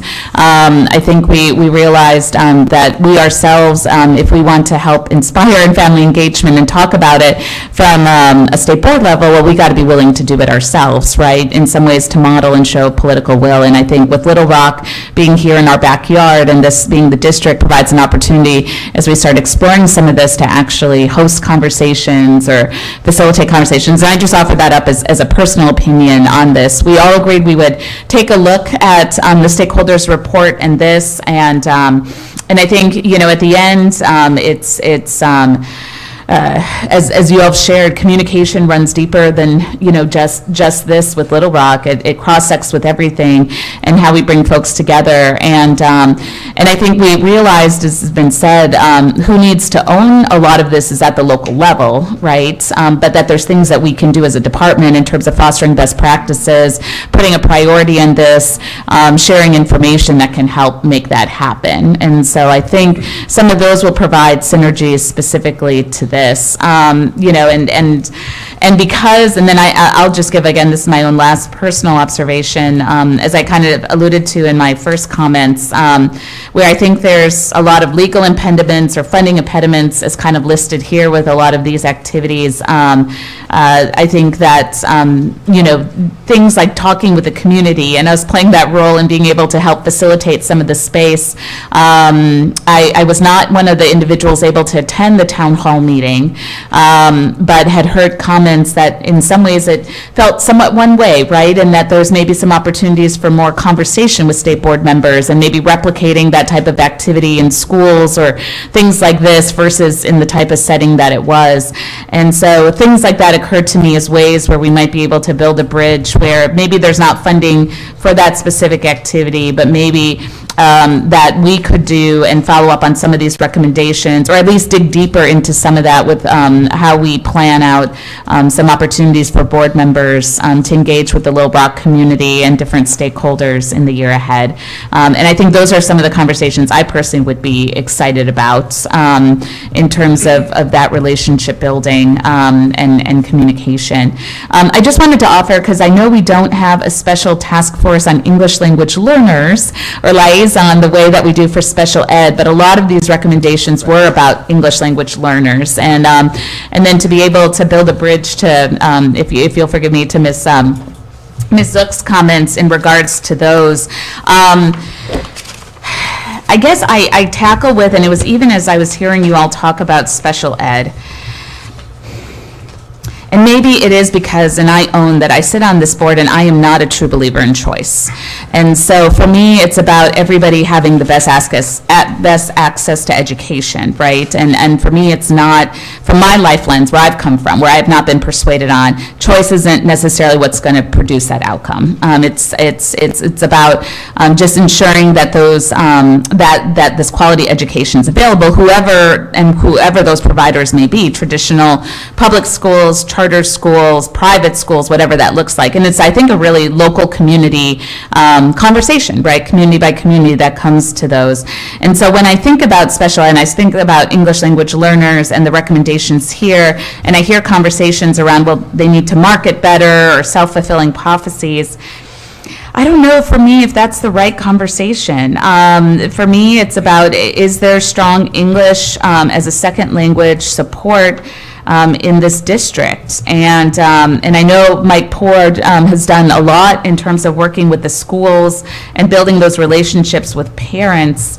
I know where the argument comes from here is, it's the whole argument around, if we leave in our traditional public schools a preponderance of folks that have special needs and the costs around those needs, then is it ever going to, our public schools, traditional public schools, ever going to be able to really turn around and get better, right? That's the argument that I hear in that regard. But I don't know if the solution in this is making sure that charter schools are getting the information out there to English language learner families. And I guess, again, it's because I'm not a true believer in choice. I don't know if them knowing those options is what's going to help make better for English as a second language learning services in this district. And there I have to applaud the department. They're doing a great job. They've tripled their staff since I've started on this board, and the variety of ways that they're supported, many of which are listed here, I think are phenomenal. I appreciate the comments around reporting in schools that aren't offering these services. I do think everybody knowing their rights, and for me, maybe again, it's as a community organizer, it's not from a marketing perspective, but just people knowing their rights, right, in that regard. But I guess that's where it's hard for me to really say. The charter schools are schools under public jurisdiction, and so making sure that they're up to code with everyone else, I think, whether it's special ed, English language learners, I think it's important, and then that people have outlets to file complaints if they're not being served. But I guess the marketing comments don't fully resonate with me in that I don't know if that's really what's going to help, but instead inspiring and making sure that, as the department already does, that we're offering top quality English as a second language instruction, as well as training and support to the teachers. That's where we're getting a lot of it. It's training and support to the teachers to help them in that area. So that's just my initial thoughts as I try and struggle a little bit with some of these issues, and then with family engagement again, Mr. Chair, we will take it up a little bit more in today's session, but we really had to have our first conversation on overall where we're trying to go and how we're going to get there, that we didn't get as deeply into this as possible, except to say that we stand ready, and that maybe we can also help offer up some of these, again, creative interventions, that where there's legal impediments, maybe we can offer some opportunity here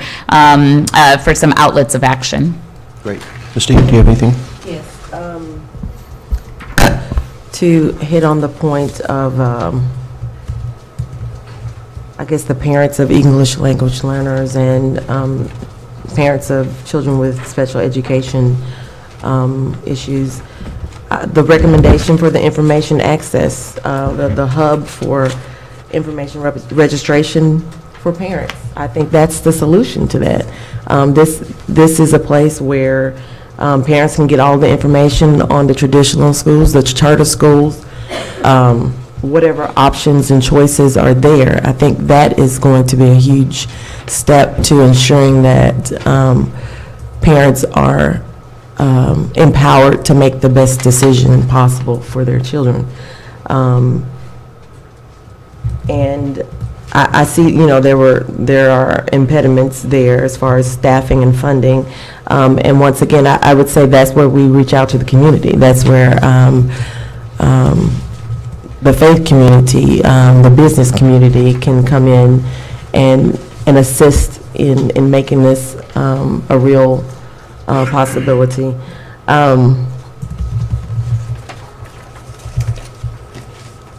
I also want to touch on the reviving the hospitable custom of teachers and other school staff visiting the home of each student. For a brief, we welcome you, Chad.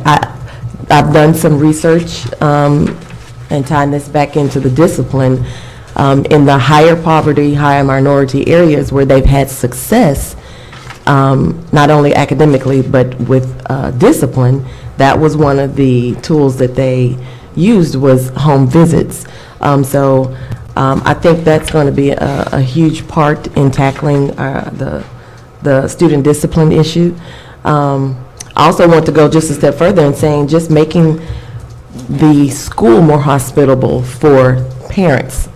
Because as a parent that's not an educator, it can be very intimidating if you are not welcomed and you're made to feel less than and as if you're just dropping your child off and you really have no role and no part in it. So I think it's also going to be very important to making the culture of the school welcoming and inclusive for parents. One thing that I'm probably going to mention this afternoon in our meeting is I've been looking at schools that have been very successful in family engagement, and one of the tools that they utilize is a parent council or parent board, and it includes parents of the students, business leaders, community leaders, but it's more so than anything, it's parents having an integral part in making decisions for the school or that impact the school and the students. It's not just the PTA meeting, we need volunteers to hand out hot dogs and drinks, that type of thing. It's being hands-on, knowing what's going on at the school, knowing what the issues are, and having real input as to how we can handle these issues. So once again, I'll say again that I think this report is great, and I'm excited about moving forward with some things that we can do to ensure that our students get the best education. Ms. Cochran, anything else? No. Great. So one thing I would, and I don't know if this was what the commissioner was referencing earlier or not, but one thing I would love y'all to grapple with a bit. There's several spots in here where they make recommendations about hard copy or written materials instead of kind of web-based materials. And I think as a state, we've really put a lot of energy, obviously, on high-tech stuff, but we also have to recognize that creates some gaps if we don't find ways to connect folks to those web resources. And so I would love y'all's task force to also grapple with the pros and cons of those different ways of making the connections. Is it heavily relying upon web, but helping folks get access to that, or are there spaces where you really just still have to have, Community meetings. Yeah, meetings or materials on paper, et cetera. I don't know. Was that what you were referencing earlier? Yeah. Yes, partly because any of you that may have had kids a few years ago may remember the report cards that came out, the school report cards, annual reports, and they were this big documents, multi-pages, very small print, and it had all the benchmark scores, had all this information, and it was useless because nobody understood it. And so, and that was mandated by legislation, that the department had to send that out. So then we changed the law, and we backed off on that because, we were wasting hundreds of thousands of dollars over a course of a couple of years or several years. So we struggle with the balance of, we hear often, and it's not just a Little Rock issue, we hear, well, we don't know the information. We don't know where to find the information, and there's tons of information on the website. Okay, so obviously the department can't have town hall meetings everywhere around the state. There should be some school boards, there should be some school building, there should be an element there where some of that information is getting out. But, it seemed to me that in this report, the stakeholders group was saying that, well, the information is just not out there. Well, the information is out there. The 45-day reports, you've got My School Info that, it's got a lot of information out there. You have a lot of things on our website. Charter applications, there's some a sense from the report that the charter applications are hidden or whatever, and there are links to about everything you can imagine. And so if it's a matter of not knowing where it is, how can we make that clear of where the information is? Can we link these documents on My School Info? But there again, if you don't have access to if you don't have web access, then you're limited. But there's just, for every school, whether a charter or traditional school, there's a ton of information. And, if we don't have it in as an accessible form as it needs to be, how do we improve on that? Christine? I'm glad you brought that point up because there are so many parents who just don't know that that information is there. So it's going to be imperative for us to get the word out that much more. And if that means we're partnering with community leaders and faith-based community leaders just to get that information out. Because as you said, there's a plethora of information at your fingertips. I just think more people need to know that information is out there. How do there are organizations that know the information's out there, Right. but maybe are not involved in helping Right, push that out. right. And then we hear in the course of these interactions that, well, we just don't have the information. So, how do we get the advocacy groups that do know how to get to the information?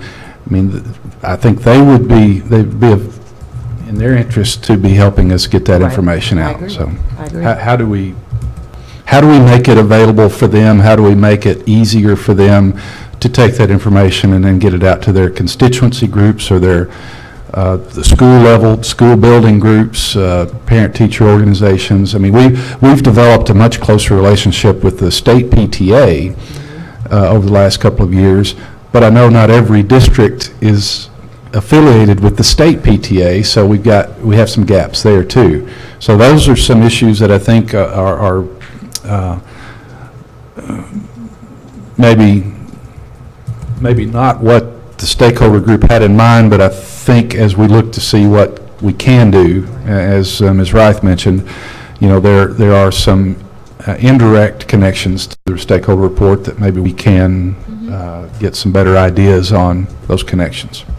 Commissioner, just to say, that's our hope with the Family Engagement Task Force, is to be able to garner some of those ideas. Not to create more work for the department, but to try and leverage learning across what we know amongst, those of us that are involved, amongst other agencies who are having these conversations, to come up with some tangible we hope, guidance for our department, because we're not alone in thinking about this. To think that the Department of Education is the only one that's tackling is not at all. Every government agency, I mean, there's always been that sort of divide. And advocacy. Yeah, and advocacy, yeah. And so I think that there's a broader conversation we're hoping to tap into nationally and here in the States, do some learning based on what folks have already learned in Arkansas, but see what we can do to the next level to be able to give that guidance. Cool. Ms. Chambers? I just had a request, as you were working so hard to do that. I do think there's a need to get the word out, how to get to the very good communication that is available. I do get a sense sometimes that we're communicating, but we're not connecting. Yes. We're not. And there's a human something there that we haven't quite yet bridged. And if, as you listen and you hear for what makes more effective connecting on these issues, I think that'll help us in a lot of areas. Yeah, I want to go back. According to the ADE website, the percentage of Hispanic and in the Little Rock School District is 14%, and the percentage of Hispanic in the charters is 15%.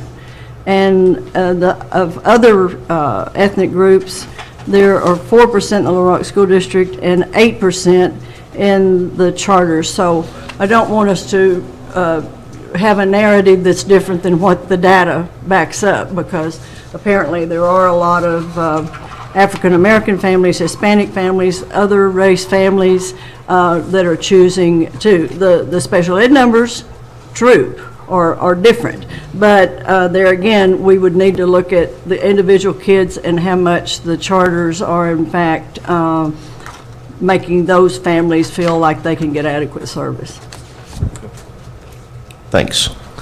Okay, I think another big array of issues in their recommendations, of course, are charter, traditional public education collaboration, and I think after yesterday's actions, we know that the charter landscape in the Little Rock School District area is going to continue to grow, at least in the next couple of years. And so I think that becomes even more important for us to talk about how that ecosystem really might be a healthier one for traditional public education and charters.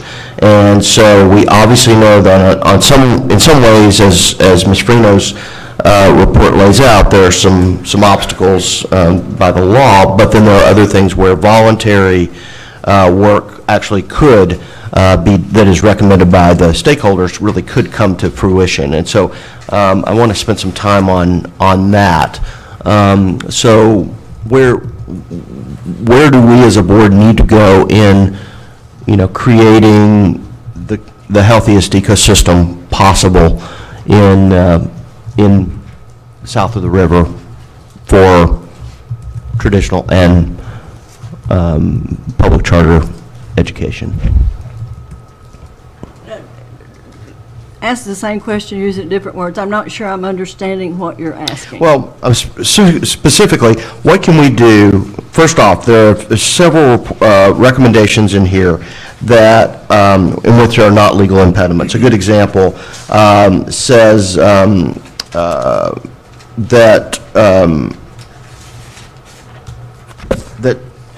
student outreach, for instance, so that the parents and students really know what the options are, that there is no barrier to that. What could we do? And that's probably maybe we assume that's a family engagement. The creation of true partnerships between traditional and charter education. This is, I don't have a page number, I think it's bottom of page 5. That voluntary collaboration is, obviously there's no obstacle there, but it's got to be voluntary. The question is, how can this board be an impetus for making that more likely to happen than not? That's really my question. That's one example.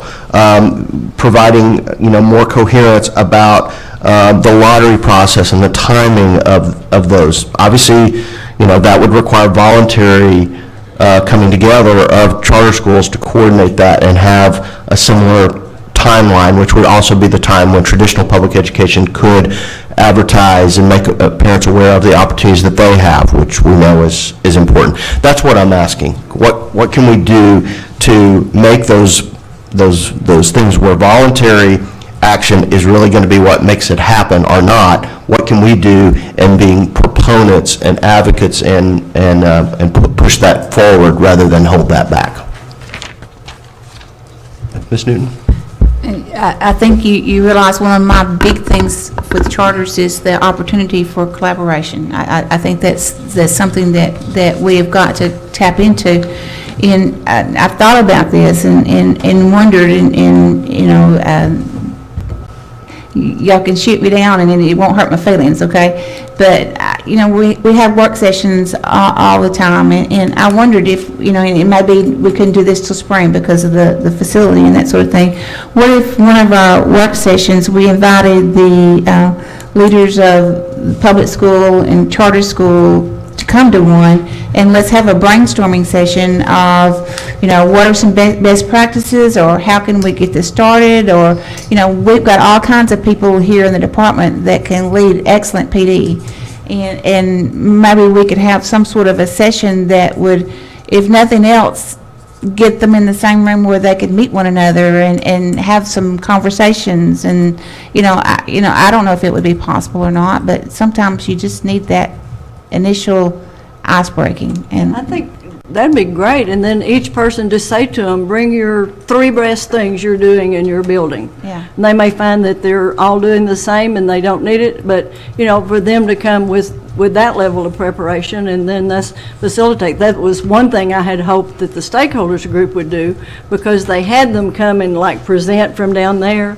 but there was never a round table where Right. everybody talked and brainstormed and gotten Yeah. to know each other better. Not like and- this, but where we're all on the same Yeah, level down and on the floor. willing to share. Yeah, and the impression that I got from the ones that came, the leaders of the charters, and of course we have new ones now, is that they were all saying, hey, you know, count me in. I want to do. I may not have taken the time because I'm so busy trying to educate, but I know, for example, in North Little Rock, the superintendent, the head of the chamber, the mayor, and some invited educators and business people get together every single month and talk about, you know, how can education help economic development? How can economic development help education?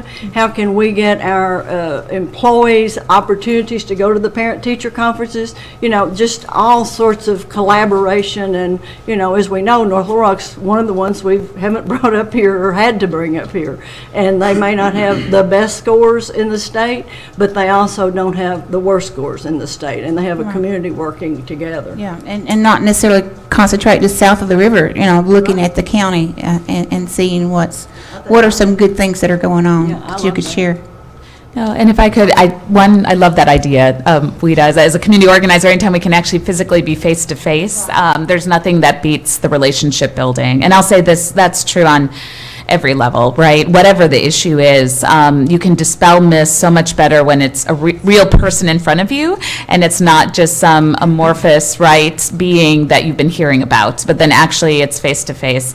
And then I guess I would just offer, I think there's an opportunity and an obligation that we have around this for Little Rock, but as you're talking, I couldn't help thinking about the schools of innovation, right, and the sharing they're doing on best practices. How exciting could it be at a statewide level to also bring together some of the leaders of the schools of innovation with the charter schools and talk more broadly around innovation and sharing ideas and maybe trying to create some collaboration there, because that's what the charters were about. They were incubators of innovation, and because it wasn't always making it, or that connection wasn't always happening with the public schools, that's why some of our legislators put forth the schools of innovation, right, to make sure traditional public schools were also directly being part of the innovation as well as it was staying in the system. And what if there's a chance to bridge there too?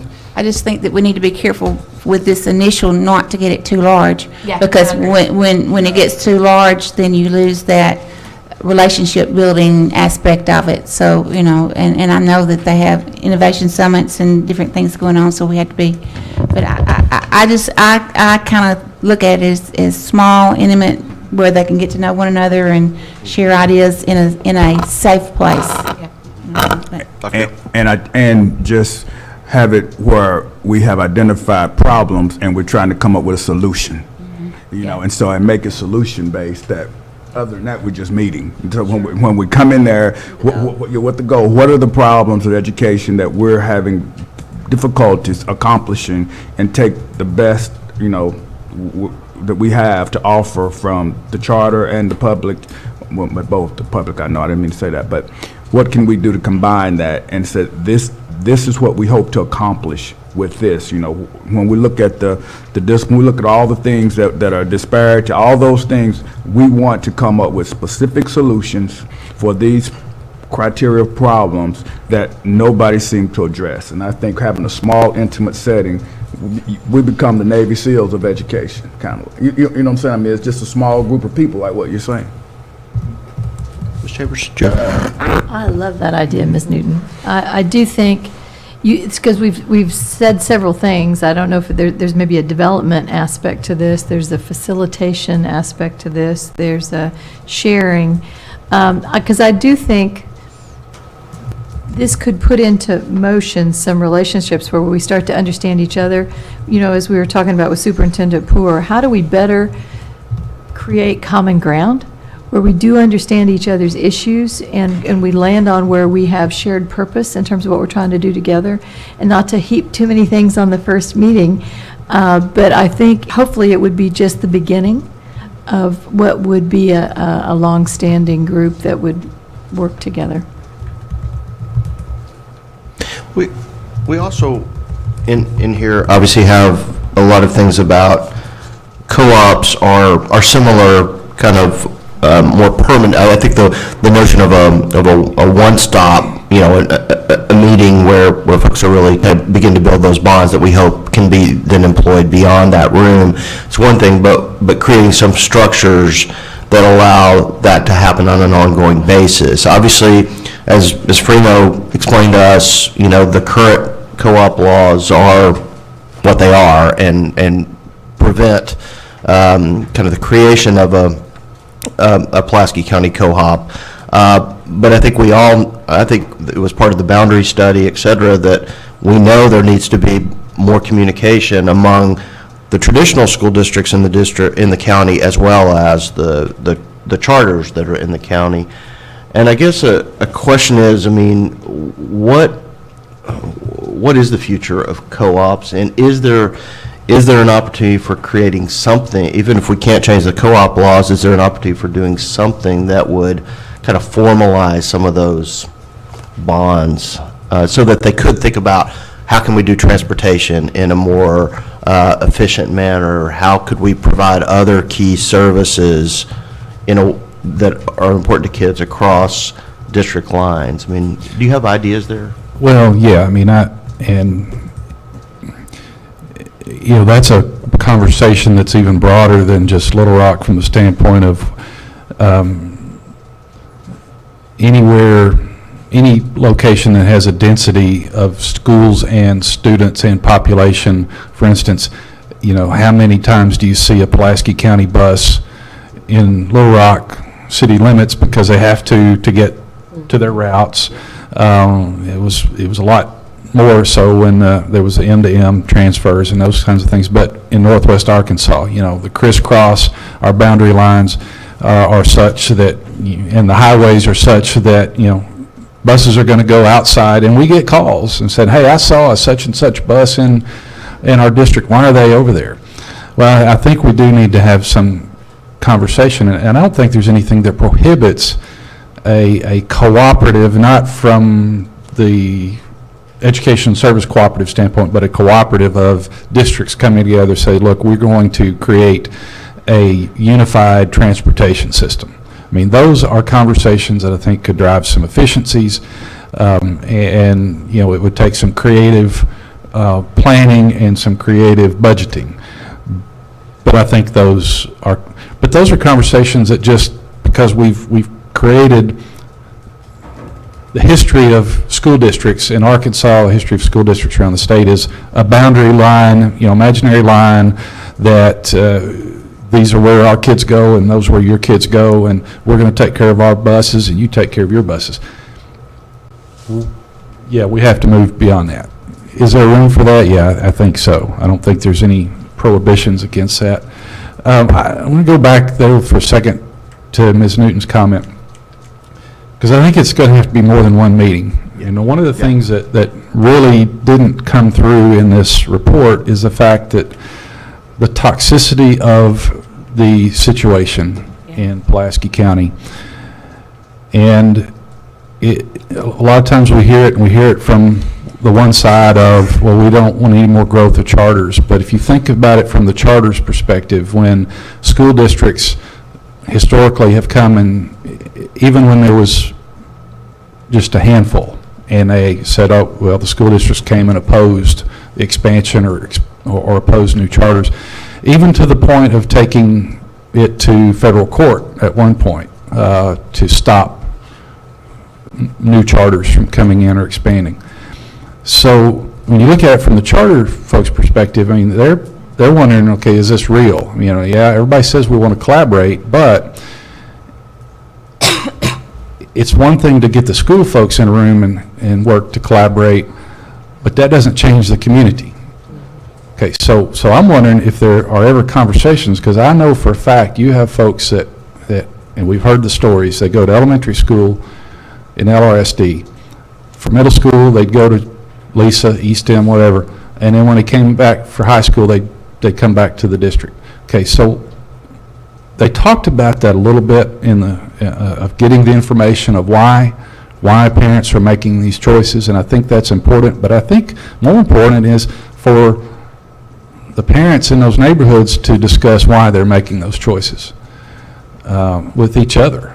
And I'm not sure, I don't get the sense that those conversations are taking place. So it's kind of like we need to have folks sitting together over coffee and saying, look, this is why I took my kids to Covenant Keepers.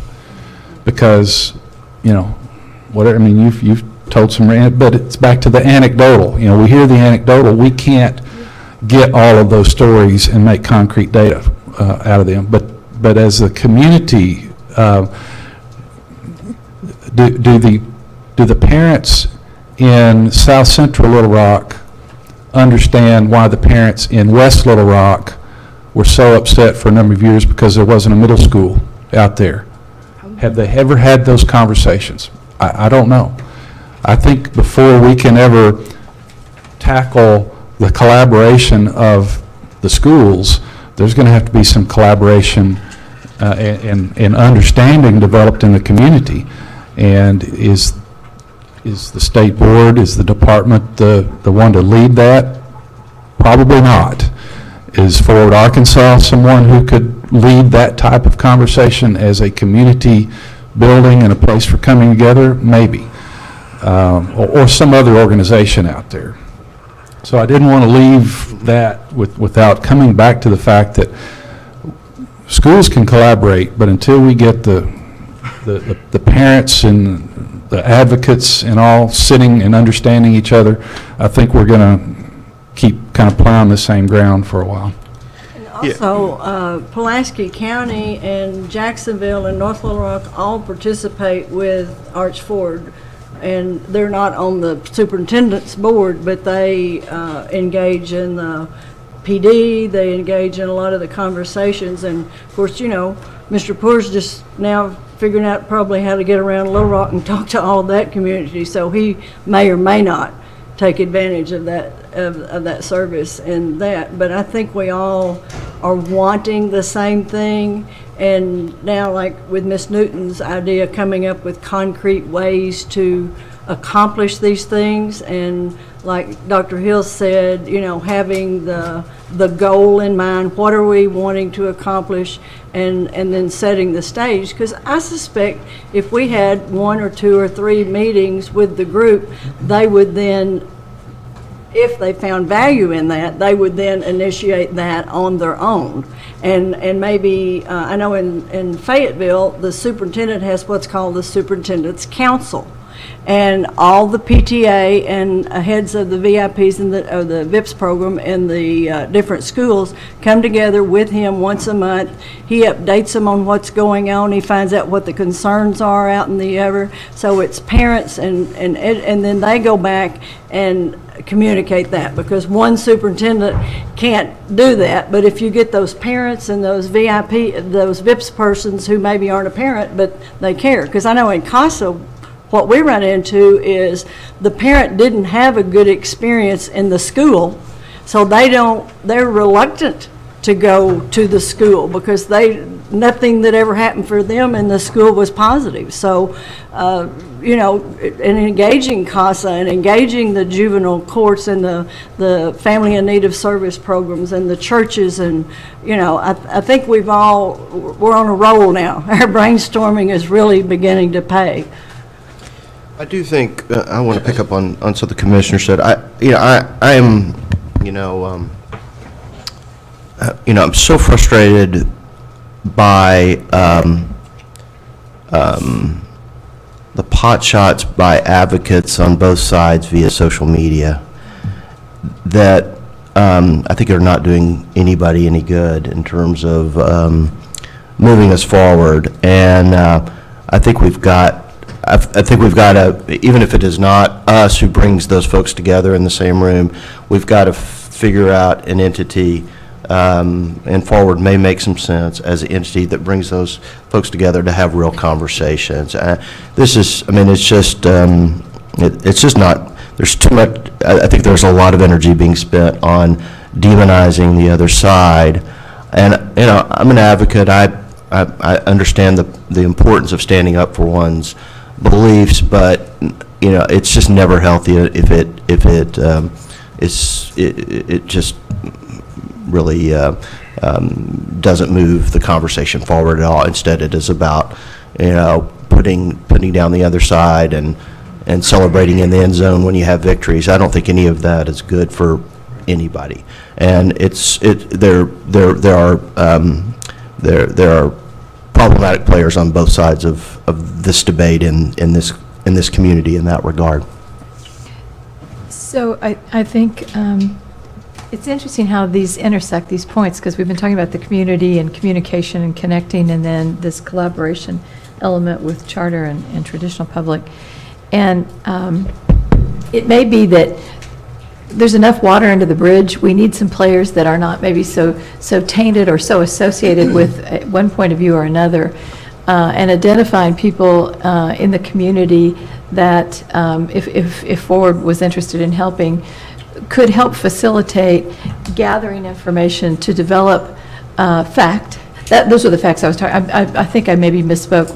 We have so many facts on so many things that the Department of Ed and others have put together for us.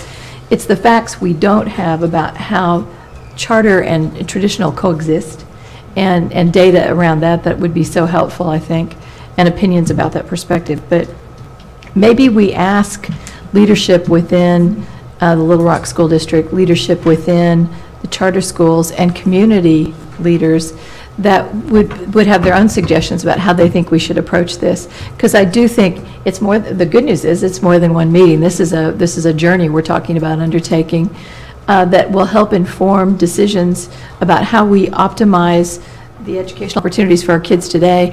Something that would be so helpful is knowing how to evaluate current decisions that come to this board on charter. How do you know? How do you know whether you should approve? Where does this next opportunity fit into the existing landscape of the educational opportunities for kids? And that if we had a whole body of people that shared in that knowledge and those facts as decisions were made, I think it'd be better for a lot of reasons. And maybe it's a parallel path situation. Maybe, just brainstorming. Maybe the Family Engagement Task Force brings together representatives from the parent organizations for Eastham, Lisa, Covenant Keepers, Parkview, McDermott.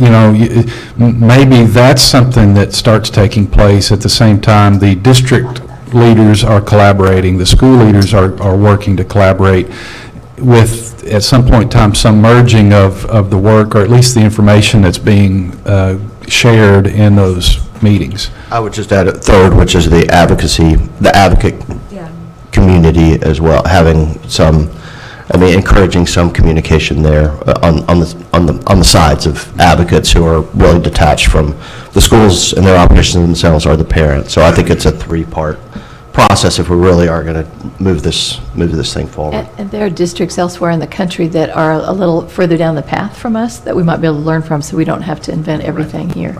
Right. I think if we did something like this, you're going to have good leadership and good goals, because, you don't want it to make things worse. You understand what I'm saying? And so it would take some, and I know that we would be asking someone from the department with skills in leading meetings and that sort of thing. So my question would be, would that put undue more work on the department that we probably could handle right now if we did something like this? Or if I could offer, Ms. Newton, we still have that $3,000 left from our grants, and maybe there's an opportunity for an outside facilitator, as well as what I'm wondering, because I will say one thing, if you're going to try and bring groups together, you may actually not want it to be someone from the department. You may actually want it to be somebody that's completely on the outside, and we have not in any way designated those funds, in large part to see where these conversations go. So that's about $3,000, if that's helpful. Yeah, a trusted partner, someone like Gina Dickey, who has experience with leading those kinds of conversations, or someone like that. I think, I think the department would be glad to engage in that. that's why some of the work Megan is doing, and I think as a I won't say co-facilitator, but someone to help keep things moving and keep connection with what's going on in the department and bring the feedback to the department. So, yeah, I don't think that's additional work. Okay. It's part of a lot of the ongoing work. Okay. I'm not I just know afraid of that you can't just put them in a room. You've got to have a facilitator, and you've got to have a plan, and so. And the right people in the room. Right, yeah. Because the frustration that you sense here is that one person speaking for everybody. And that's the dynamic that we're facing here, because it seems like everybody's always the same individuals are speaking on behalf of a community. And it's not that the other people don't have thoughts or an opinion. It's just the format is never there for them to express it. And so, we hear the same things over and over, and that's why from a year of experience here, I think we oftentimes say community involvement, because if we don't make a specific effort to get to those other voices, we continue hearing the same ones. And then when that happens, you get frustrated individuals because they say, well, and I know you get tired of hearing it because you said it. Well, what do we need to do? How do we get that out there? And the reality of it is, it goes back to a creative format that oftentimes what we think communication is might be the barbershop, might be the beauty shop, might be the radio. I'm just saying, those are the tangible things that I'm saying that what we think is normal is not normal. And it has to be a very, specific, say, okay, now we're going to make a specific effort to do that, and how can we reach this conversation to these people to make sure that they know that their voice matters. That we will do it. So it's very, it's clay. There's no answer. It's essay. We're grading it based on, the content, not really of the grammar. We know what they're trying to say, but it's just it's very difficult. And that's why when we have these meetings, there's so much, sometimes tension, because you want to say something, you want it to be heard, you think you're not being heard, so you're upset, you're there, and it's infected. Great.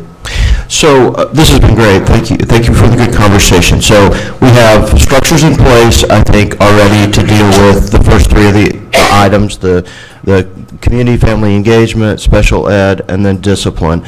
And then Commissioner, you and I can visit about this last piece in terms of where we go next. I may reach out. One of you may get reached out to by somebody at the department as well to get brought into that conversation. But Johnny and I'll get that conversation started. Excuse me, Dr. Chair, or Dr. Barth, Mr. Chair. I'm just kind of like, what do I call you? I was used to so many years saying Madam Chair. I was like, okay, forgive me for a moment.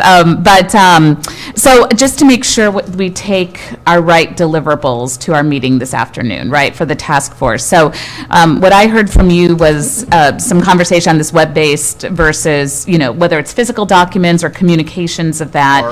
Or meeting-based, Yeah. or a variety of those things. Yeah, okay. And then what that looks like and making sure as we think about goals for the year ahead that we're incorporating some feedback as related to that, maybe some tangible guidance for the department in that regard. And then the other piece I'm hearing from this, and I guess to what extent, because it sounds like you may be following up with the commissioner first, but to what extent would you want us to talk about this idea as the commissioner planted the seed there of us taking on one of these kind of conversations or starting to think about these conversations that might specifically be parents of charters, PTA advocacy groups, or would you all want to talk more broadly about the strategy and just Talk a little bit. Yeah, why don't, talk a I little think, more. yeah, I think put a placeholder out there for that something along those lines is likely to happen, but I think I'm still kind of thinking about the conversation that just ended and how it all fits together. Yeah, me too. One thing that I had already planned on doing anyway was reaching out to parent coordinator, starting with Little Rock School District, is reaching out to each parent coordinator at each school, and that's someplace I can start anyway. And I think all of that stuff that's important no matter what happens on this charter traditional education issue. All the voices, not just the brave voices. Right. Okay? Everybody good? Okay, thank you all for a good work session this morning. Chair's report. I did want to just really hit a couple of things. I've been visiting with the department, of course, about work sessions to come. We know that Act 930 is super complicated and complex.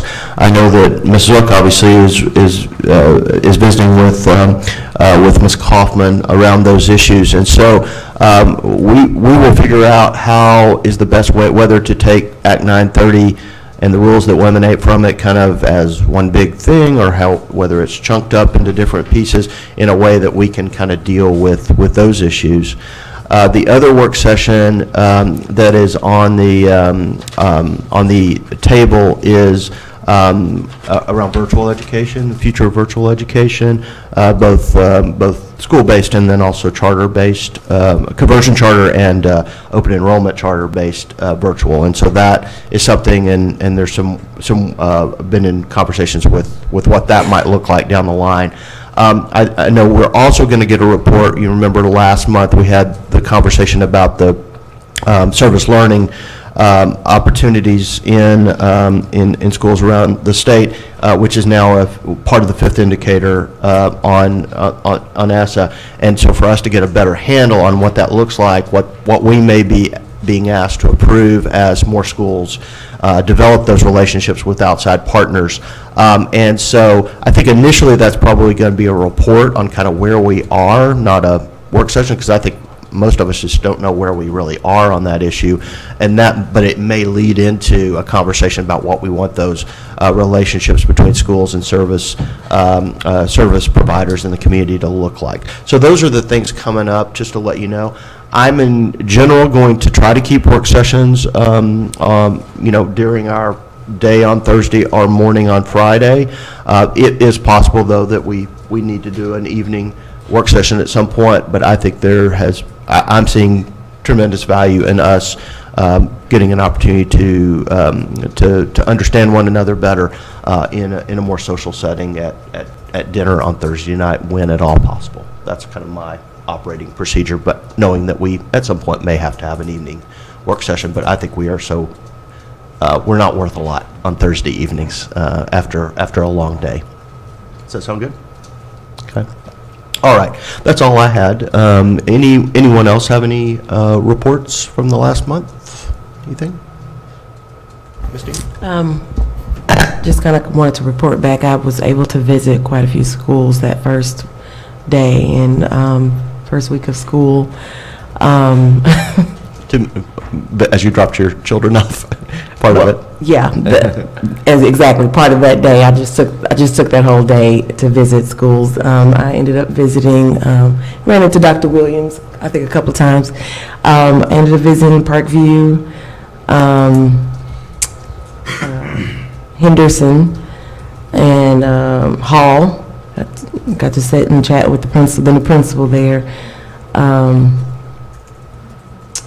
Williams, because my child goes there, and Forest Heights, because I have another child there. But most of the schools were doing well. They, have the new e-school, so that was, I also visited McClellan as well. Adjusting with the e-school transition, but for the most part, things were going well. I plan to come back and visit. I've also scheduled, I'm going to schedule to try to visit 3 schools every 2 weeks in the Little Rock School District to especially the ones that are, I don't want to use the old tag. In need of additional support.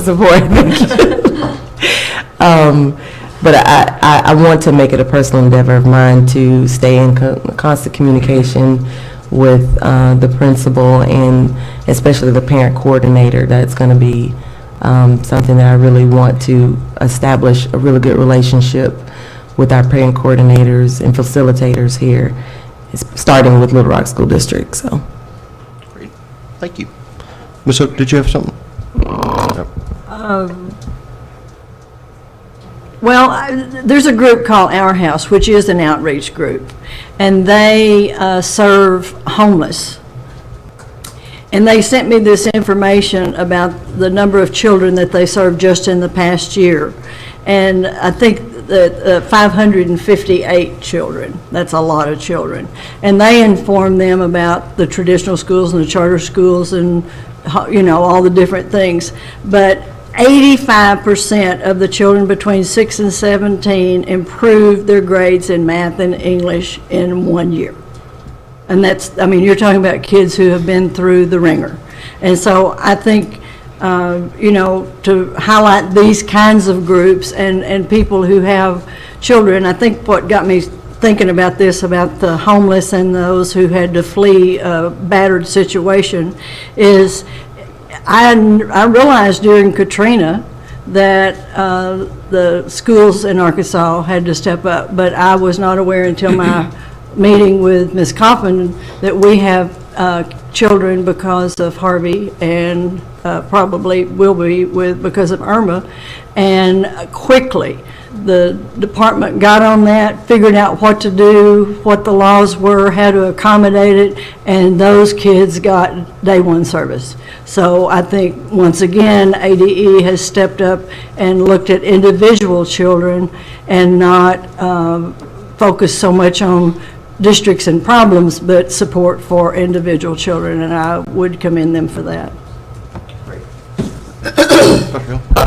Just wanted to, we've, over the last 3 weeks, visit majority of the middle schools through our Sixth and Goal program that we're actually rolling out tomorrow morning. First time at Pinnacle View. We've had the community step up and give free physicals.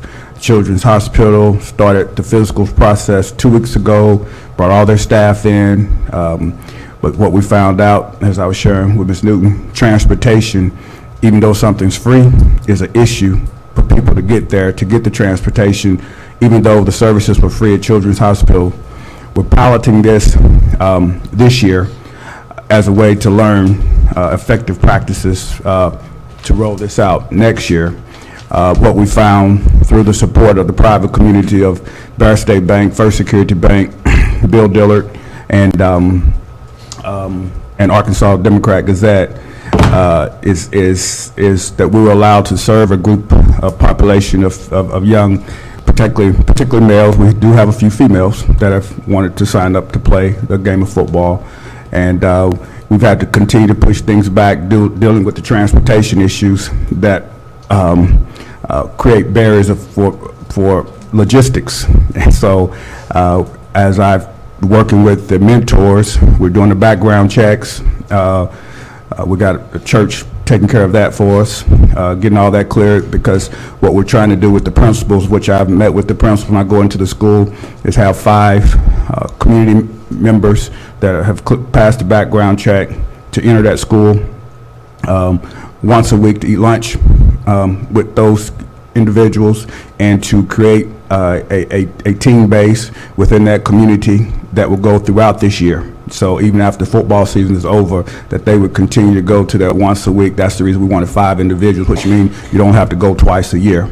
And so tomorrow morning, we're rolling that out, and Dr. Nail's office down on Main Street, and this was a beautiful collaboration. The people who couldn't get physicals, he gave 200 physicals Wednesday. And the buses, Coach Daniels got on email, got the principals to agree. The community stepped up, shut down the office, let those each 8 middle schools who couldn't get the physicals because of their parents, couldn't get them there. We busted them there to get them there so they could participate tomorrow. But the most challenging thing in every school that I went to and I talked to young people, everybody wanted to participate, but the only question they asked, probably more likely than none, was how will I get home at the end of the day? So what we're trying to do for that is we're reaching out to our churches through our clergy to use that van that they use on Sunday, that 2 days a week, that van could be part of the transport to help get the logistics taken care of to get them there. So we'll practice twice a week and play up and do on Saturday, and we'll do this through the end of October. And what I did, I met with Dr. Ritter last week, OEP, which he told me I have to get a letter from you. We're going to track this data from everybody who participates. And what's amazing, I roll off in 2023, those young men or girls who will be graduating. So we'll see what we can bring along and how this has affected change in a way to see, are these showing up on the discipline committee or how this is working. And so it's very fluid in how we're doing it, but I'll need to get that letter from you, Commissioner, back to the... You need it today? Well, he said he had to have access to do it because I was on campus last week when we did that. But he's excited about charting this and then bring this information in, which will be how we will analyze this each year and keep on track. And then we'll start with another 6th grade class next year and see how we can help this. I'm glad you mentioned it, because I was going to ask you, have we thought about doing any data tracking and research? Yeah, so exactly. No, it's going to be the whole, 2023, when I roll off, these guys, they will be in their center, they'll be ready to graduate. So what we want to have really retention. What we're going to do too is that I've asked him to help create a deal that we're tracking not only wins and losses, which we know we're planning to win, but we're also tracking retention and GPA. And at the end of the season, those who have the best classroom attendance, we're going to do something major for them, got the community behind it.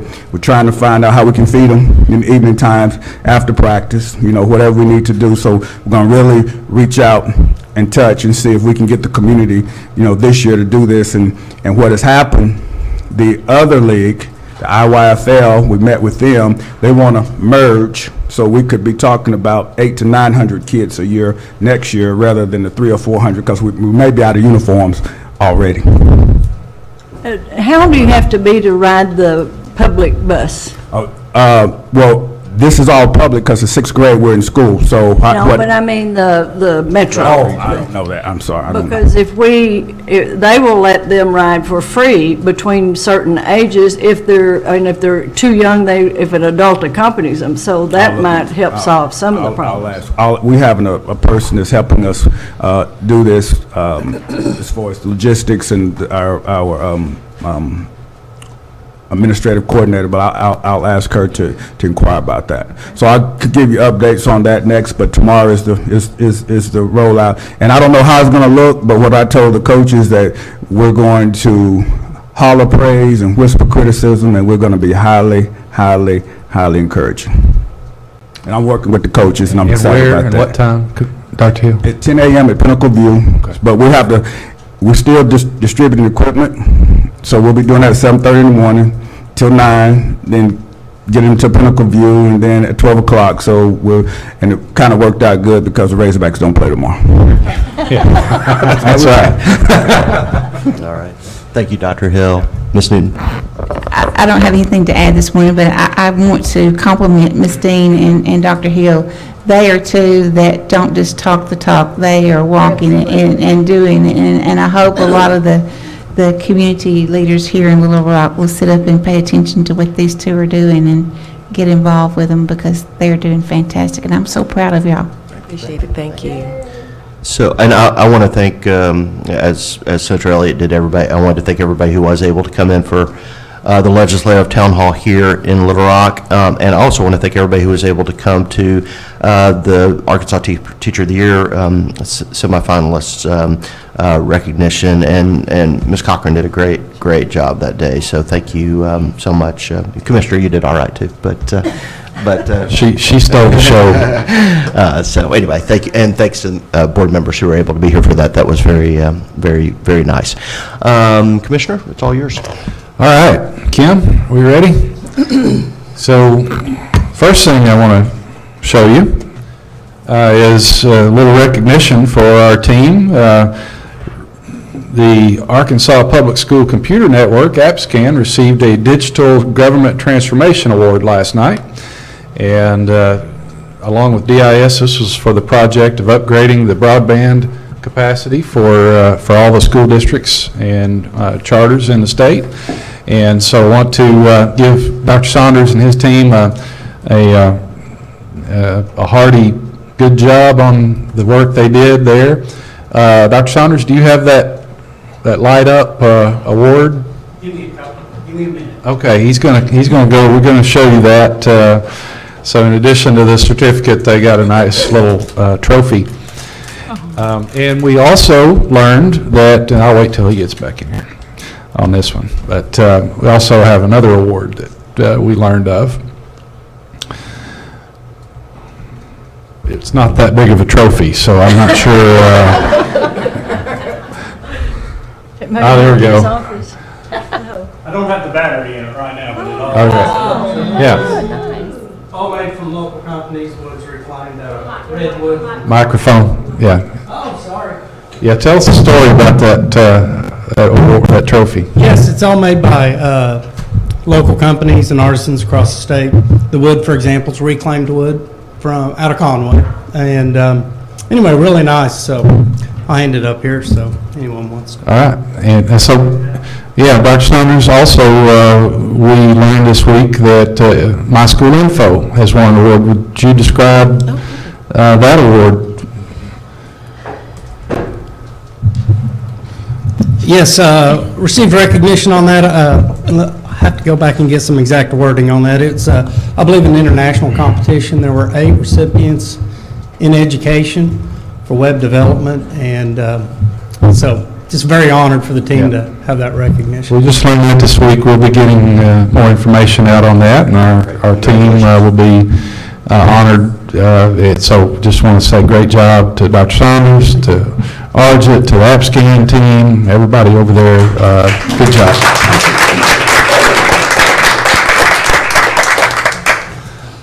All right, I've got several things. So the next thing, Kim, if you're ready to post those pictures. We spent first day of school, and here's just a few pictures we can run through of where we went, and we thought it was worthy. We as we gathered all these pictures, we shared this with the team on one of our Friday strategic planning sessions. Just wanted to share this with you to show you some of the places we went, and I'll tell you the feedback we got from that was very good. We found out that schools really do like for the department to come in and see them when we're not there checking up on them, you know. And the more of the time that we can create opportunities for us to be in the schools, the more our district partners feel like we're connected to their work. And so just a few pictures of what we were doing on that day, first day of school, to share with y'all. All right, thank you, Kim. And the next one is, let me find my notes again. All right, so I'm going to talk a little bit about systems and under Act 930. But before we do that, I have a great announcement. Many of you have asked me about when we're going to get a chief of staff. Well, Monday. We have identified Gina Wendell. Gina is a high school counselor at East End Bigelow, and she will be joining the team on Monday. I think her bachelor's is from Henderson, master's degree from Arkansas Tech, and she's going to be a great addition to the team. I think y'all are really going to like her, so she will be with us when you all come back for next month's board meeting. But I just wanted to let y'all know that update. So Deborah Kaufman can never be replaced, but we're going to get someone that we think is going to be a great fit for us. So, all right, Kim, if you could bring up our presentation. So, as a result of Act 930, or within Act 930, we've been talking for several months now about how our support is going to look different, and then specifically, we have been talking about how this looks differently for Little Rock and for Dollarway. So go ahead and advance the slide. So what we want to do is everything we are doing, we want it to be tied to our vision, which is that the department is transforming Arkansas to lead the nation in student-focused education. And so as we go through this, and Dr. Hernandez and Ms. Kaufman will be coming up and discussing it in a little more detail, but as we go through this, hopefully you will see how when we go through this systems analysis that these components of school operations tie to what we want to do across the state with respect to our vision. Okay, Kim? As I mentioned, we have ESSA, which will let you know that we've submitted that this morning, and it has been acknowledged that it's been received by the Department of Education. So Monday was the deadline, so we're a few days early. And we have Act 930, and then later we'll be coming back to you to talk about Act 744 and the update to that, but basically the A to F school rating system. But today we want to talk about Act 930 and the district support and how the department will be working in a different way to go out in a team approach to analyze and help support districts with respect to their educational systems. All right, one thing that we want to make sure is clear, and we've talked about this for a number of times, but I've shared here the temporary language from Act 930 that's to ensure an orderly transition from the old ACTAP system to the new Educational Support and Accountability Act. We will continue to provide supports and interventions to the state's existing priority focus and academic distress schools and to meet the current state and federal requirements. And why that was necessary is because as that transition time from ESSA or from No Child Left Behind to ESSA, on one hand, we were required to continue those same things that we had in place for focus and priority schools. And there'll be a time when those labels completely drop off, and then we will fully be implementing the ESSA plan, assuming that within 120 days from Monday that we're approved, and we have every confidence that we will be. So this is a transitional phase from the old accountability system to the new accountability system. And I know that you all probably have received questions, and even internally we've received questions. This isn't a transition for these two districts from state intervention to local control. This is transition from the old accountability to the new accountability, and with the action that you all took under Act 930 to classify these two districts as level 5, in need of level 5 support. This is going to be the next step in that process that we're going to describe to you today. And again, part of that Act 930 language is that the department, in collaboration with the school districts, will develop that traditional support plan, and it will be bringing it back to you for approval later on in the fall. It's going to be based on a number of areas, a number of data sources, and that plan will describe the type of support that we will be providing. And then from that information, you all would have a wider set of information to be able to make decisions on the path forward regarding Dollarway and Little Rock and the ongoing state involvement there. All right, so you've seen this slide before. We've talked about it, and this is where I'm going to transition to Ms. Kaufman as we talk about systems. And we talk about how we will go and interact with our districts regarding their systems. Ms. Kaufman will start, and Dr. Hernandez will come up. And I have distributed this template, and they'll be talking about this template as well in their presentation. So, Deb? Good morning. So first I want to talk about systems. And sometimes I feel the word systems is overused. So, and yesterday when I was meeting with Ms. Zook said, when I need you to remember something as a board, say, I need you to remember this. So, ladies and gentlemen, I need you to remember this, because this is foundational for the work moving forward, is having a deep understanding of systems. And so, just to give you an analogy, you drove in today in a car that's part of a transportation system, but there are systems within that car that are familiar to you. You have tires and wheels, brakes, that's the chassis system. There's an electrical system, there's a water cooling, antifreeze cooling system, there's a fueling system, and many other systems within the larger system of your vehicle. So all of you have those systems. That's how you got here. But they may not be the same. The components that you put into those systems may not be the same. You may not all have the same tires. You may not have all used the same brand of antifreeze. You may not have used the same brand of oil, but you still have all of those systems. And so I bring that to your attention because if you were getting ready to take a long trip, a cross-country trip, the first thing you would do is make sure you got good tires, make sure you've changed your oil. You start checking the systems to make sure that they will function. Each one of those systems, when I looked up the definition of systems, each system can operate independently. So you can go in and look at that whole fueling system and see that all of the components are there.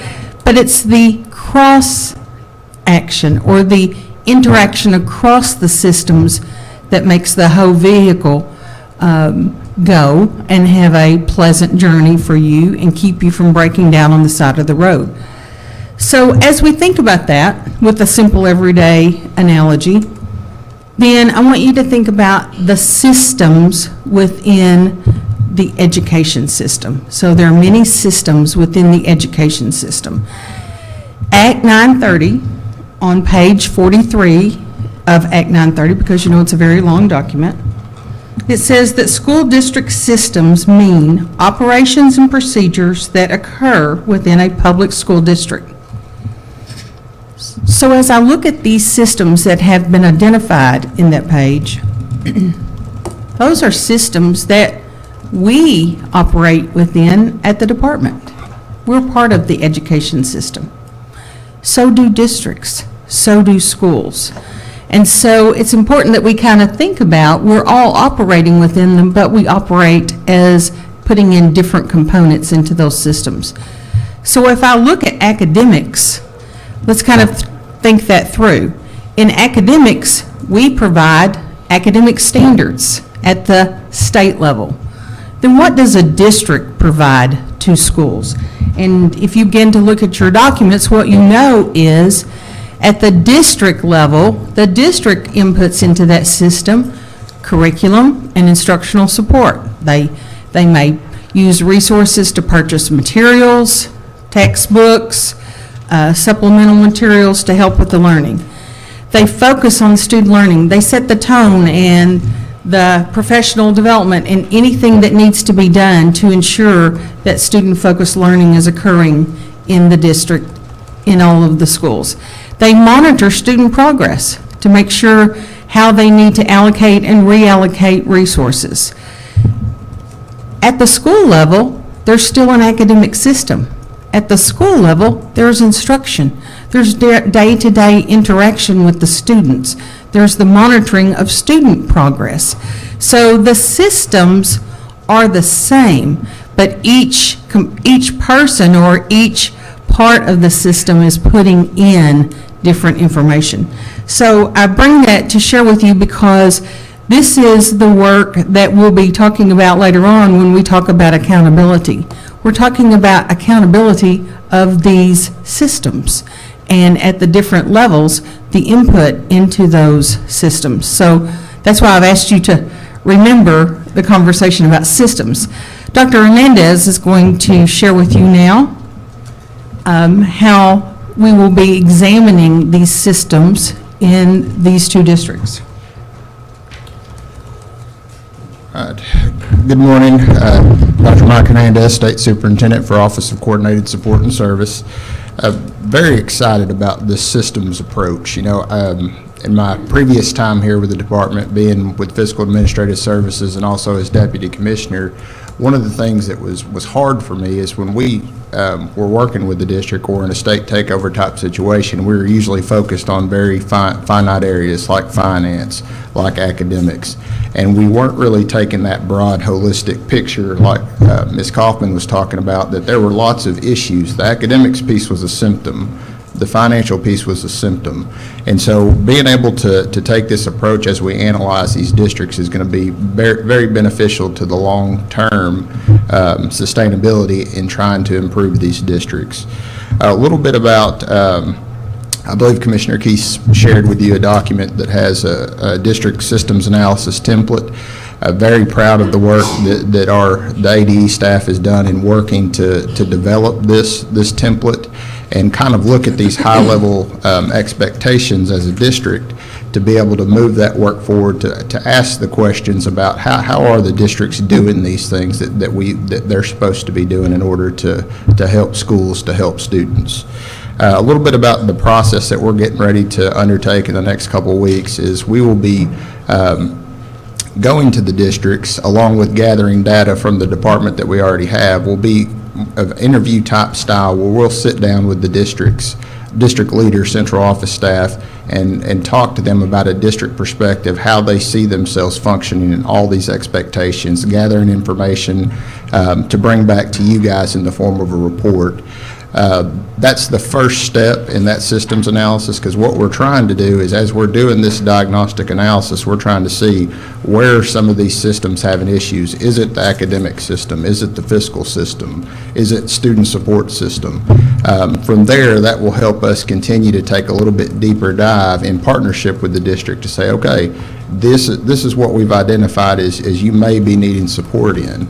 Our intention is to bring that back to you kind of preliminary analysis in October, so we'll be sharing that stuff with you. The next steps in that, in reference to the transitional support plan that Commissioner Key spoke about, is along with other districts that we're transitioning from the old ESEA flexibility to the new ESSA law, we'll also be bringing some of those transitional support plans as well. And what that'll include is that'll be part of that structure that talks about, here's what we found in our preliminary information. Upon further conversations, this is what we've identified as some areas of growth for the district. And then with that, they'll be identifying as a district, what supports will we provide as a district to the school level? In addition to that, what types of supports will they need from the department and/or education service cooperatives and all those things? So we really take a comprehensive look at their systems and are providing appropriate support that will be different from district to district. So those are kind of the upcoming things. That will come in November. So. Can I ask a quick question? Yes, sir. So in November, will you bring to the board a recommendation about action, or will it be information to help guide the board in its own decision-making? Yes, it'll information to guide the board in its decision-making. Okay. And so that will be on the agenda in November, or at a date to be determined after that? Go ahead. The intention is in November, that transitional support plan will be an action item where you're approving the support plan that we put in place to continue the rest of the school year. And that, all of that information coupled will be for you guys to take in, think about where we're at, think with the districts, and that will be an item that you can use for that. Okay. Thank you. Other questions about this? Yeah, I just want to make sure that, you know, based on the request, that this met your expectations as far as how we're approaching. And Ms. Chambers, as we talked before, you know, how does this fit? How do we fit? How do we move forward with respect to our involvement? The systems approach is really something that we feel like is, you know, as Dr. Hernandez mentioned before, we really didn't look at it, we looked at it in piecemeal fashion. So what the change here is, in the past where maybe each unit went and attacked a problem as districts identified them, or as we identified a challenge districts were having, this is going to look at it from a more holistic standpoint with a team of folks from the department, multidisciplinary team from the department, to go in and identify where we think the district can you know, make some improvements or suggest, you know, that they look at some things, and with the understanding that in some cases it's not going to be immediate fixes, because as is often the case in systems and organizations, it takes a while to put the things in place to make those positive changes. And then I think Ms. Newton after that. No, Ms. Chambers. I wanted to applaud the work. I mean, to recognize what's required to optimally meet the support needs of the district, of the schools, as we adjust to ESSA, as we accommodate what we need to do to be successful with ESSA and some of the state changes. But I wanted to give credit certainly to how you're approaching this organizationally, because it's not just reconfiguring the organization, although that's part of it. It's also then really evaluating how teams work together, so that, again, that you bring the best of the expertise and apply it in a way that allows the organization to be successful in its support. And there's very good work that's already underway that I'm looking forward to. Dr. Pfeffer's leading it, and looking forward to that being an update to this board at some point, so that we can fully appreciate what you're doing to make this work. Okay. And then, you know, just to wrap it up, to close with this, what we want to encourage districts to do, and when you read the ESSA plan, we talk about this extensively, is that we are seeking to have them engage in a cycle of inquiry, a cycle of continuous improvement. We're trying to model that. We're trying to do the same thing here at the agency, but it's important under ESSA that because districts are now much more empowered to create their own solutions, but they have to realize that a solution today may not be the same solution in 3 years.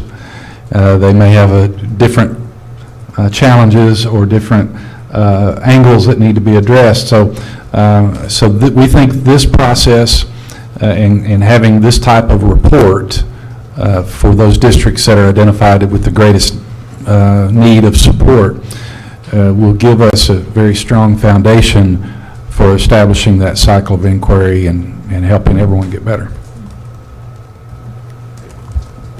Just, I really like the idea of looking at the whole system instead of just focusing on one symptom, because most of the time, the symptom is not always the fix that has to happen. But just a quick question, what guidance are districts going to get in, especially the ones that are in these upper levels, tiers of needing support? What guidance are they going to get in answering questions? Because sometimes with limited knowledge, you for example, climate that places value on student learning, well, a district may say, well, we open our doors every day at 7:30 and we have teachers in place and we're teaching. So, yes, we'll check that one off. What are we going to do to keep it from becoming that check, check, check, check, and really diving deeper into, do I really have what this is asking? We've talked about that a lot, and I think Dr. Hernandez has some good thoughts on that. Yeah, and we really, tried to purposely avoid having a scenario where there would be checks. That's why some of the questioning and the process that we'll go through will just really be to listen and see where they're at, because I think a lot of times when we ask questions and we get answers, we want them to fill those answers out and think things through a little bit. Not that any process that we're advocating any way is better way than others. I know one of the questions earlier, I can't remember who asked it, but if you look on the last page, family and community engagement, part J, district provides training and support for parents with strategies to help their child succeed. Somebody asked that, how are they doing that? And so we want to ask those questions. Is it by school? They can say, yeah, we're doing this, but is it only on 4 or 5 schools versus system-wide? So those are the things, as we engage the districts and work with them, that we want to help build that capacity, that they think of this as less of a compliance and more of a, how are we going to really systematically get better? Where are our gaps as a district to lead that work? Where do we need the fill-ins? Where do we need the support? And so I think every district will look different, as they should, as they're trying to really structure for what their community wants, because there's some things, even with the budget, we really push that community engagement feel. What process are they going through? Is it the bookkeeper and the superintendent that's discussing the budget, then it comes for the board right for approval and nobody else knows what's going on? Or do they go through a process of, talking to their buildings, talking to their teachers, talking to the community, and get their priorities straight that goes directly to what we all want, and that's building student capacity and achievement and overall well-being for them. So I think that's going to be it's going to be part of the process, and that's why there's going to be a more humanistic thing to this than just, here's a set of standards, we want you to check off what you've done. And so I think that's going to be critical as we move forward. And somebody reorganizing the organization, we've already begun some of that work in some of our discussions, because we're all starting to realize that, there is some capacity gaps with even in the agency, that how are we going to, and what the answer is that team model, is that we've got experts all over the place, and together, we were able even in short time to accomplish a lot of good things and have a lot of good ideas and refine them down to where we get to things that we think are really going to help the district. And I think that's the right mix to move forward and keep having that open conversation as we try to transition for this. So. Great. Any other questions? Thank you, Ms. Kaufman. Dr. Hernandez? Thank you all. And Commissioner, thank you very much. All right. No, I've got one video. I'm sorry. Out of the corner of my eye, I saw Kim waving frantically. Yeah, we have our newest School of Innovation video that we want to share with y'all. Great, thanks.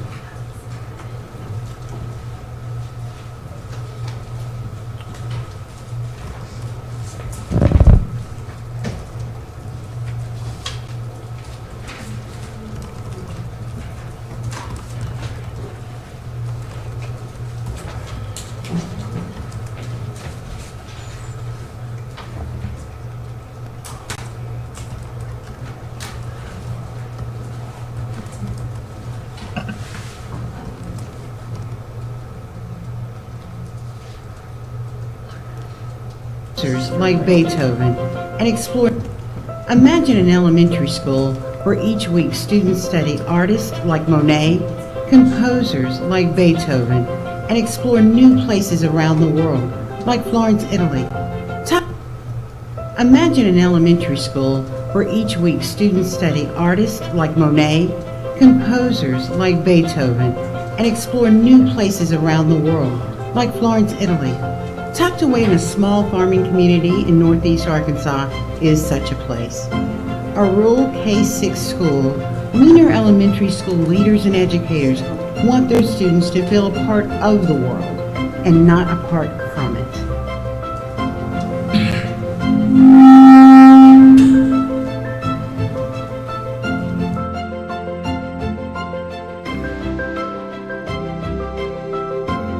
Wiener was named a School of Innovation in 2014 and was named a 2016 National Blue Ribbon School by the U.S. Department of Education. All students participate in a daily Spanish class. 5th and 6th graders have the opportunity to take Spanish 1 and Spanish 2 for high school credit. The school infuses art and music across the curriculum and emphasizes the use of technology and digital communication for students and teachers alike. I called in my leadership team and said, look, here's our opportunity to create the school that we believe, and we had a lot of years of experience between us, but we want to create the school that we believe is what is good for children. And that's what we did. Our plan was developed around what we believe from research and from experience was going to make good, well-rounded children that were ready for the 21st century and beyond.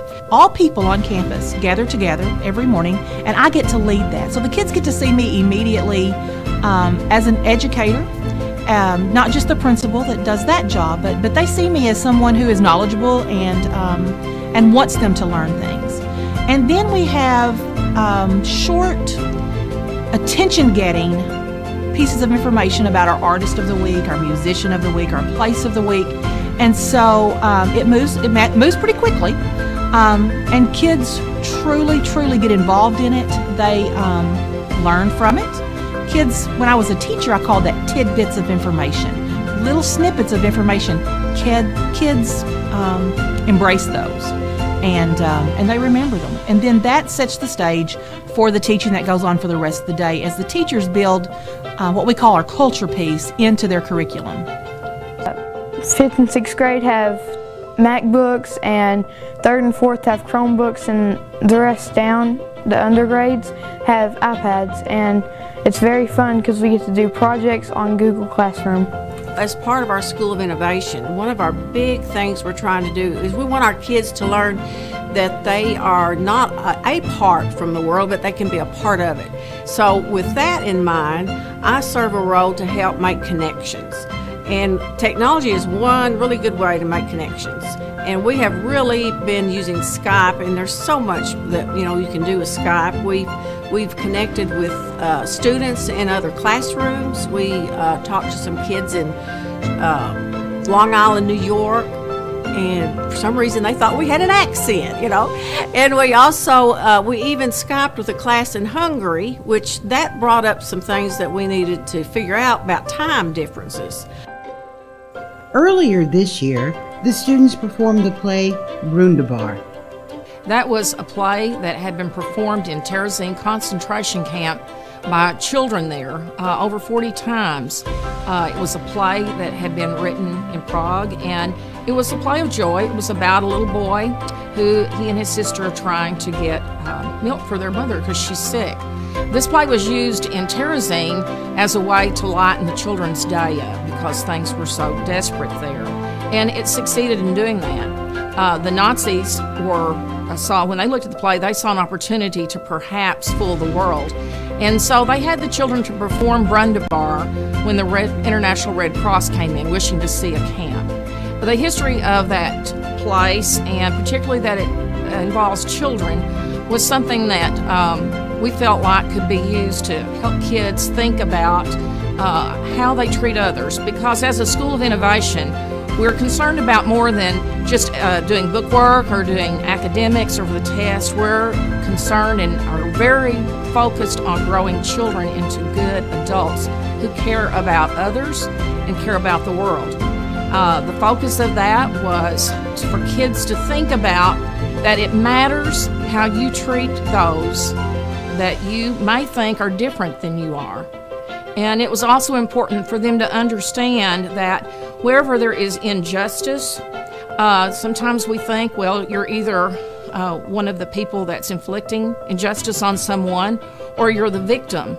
But the truth is, being neutral and doing nothing is just as deliberate a choice as being one of the other two. What I would like other students to know about our school is that it may be small, but it is amazing. What makes Weiner Elementary special is the teachers who teach here and the students who learn here. And every activity we do is awesome. The lesson, if you're hoping to become a school of innovation, or if you're just hoping to bring about a change in your school, is to honor the child.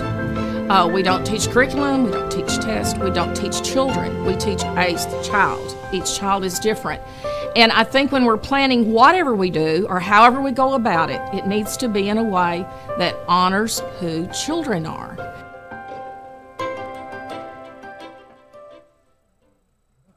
Thank you, Kim. Good. That's it. All right, great. Thank you all. I know we're time is. I promised Ms. Chambers we'd be at 11:32. I mistimed. But on the standing committees and task forces, I think most of these have gotten covered already through our previous conversation.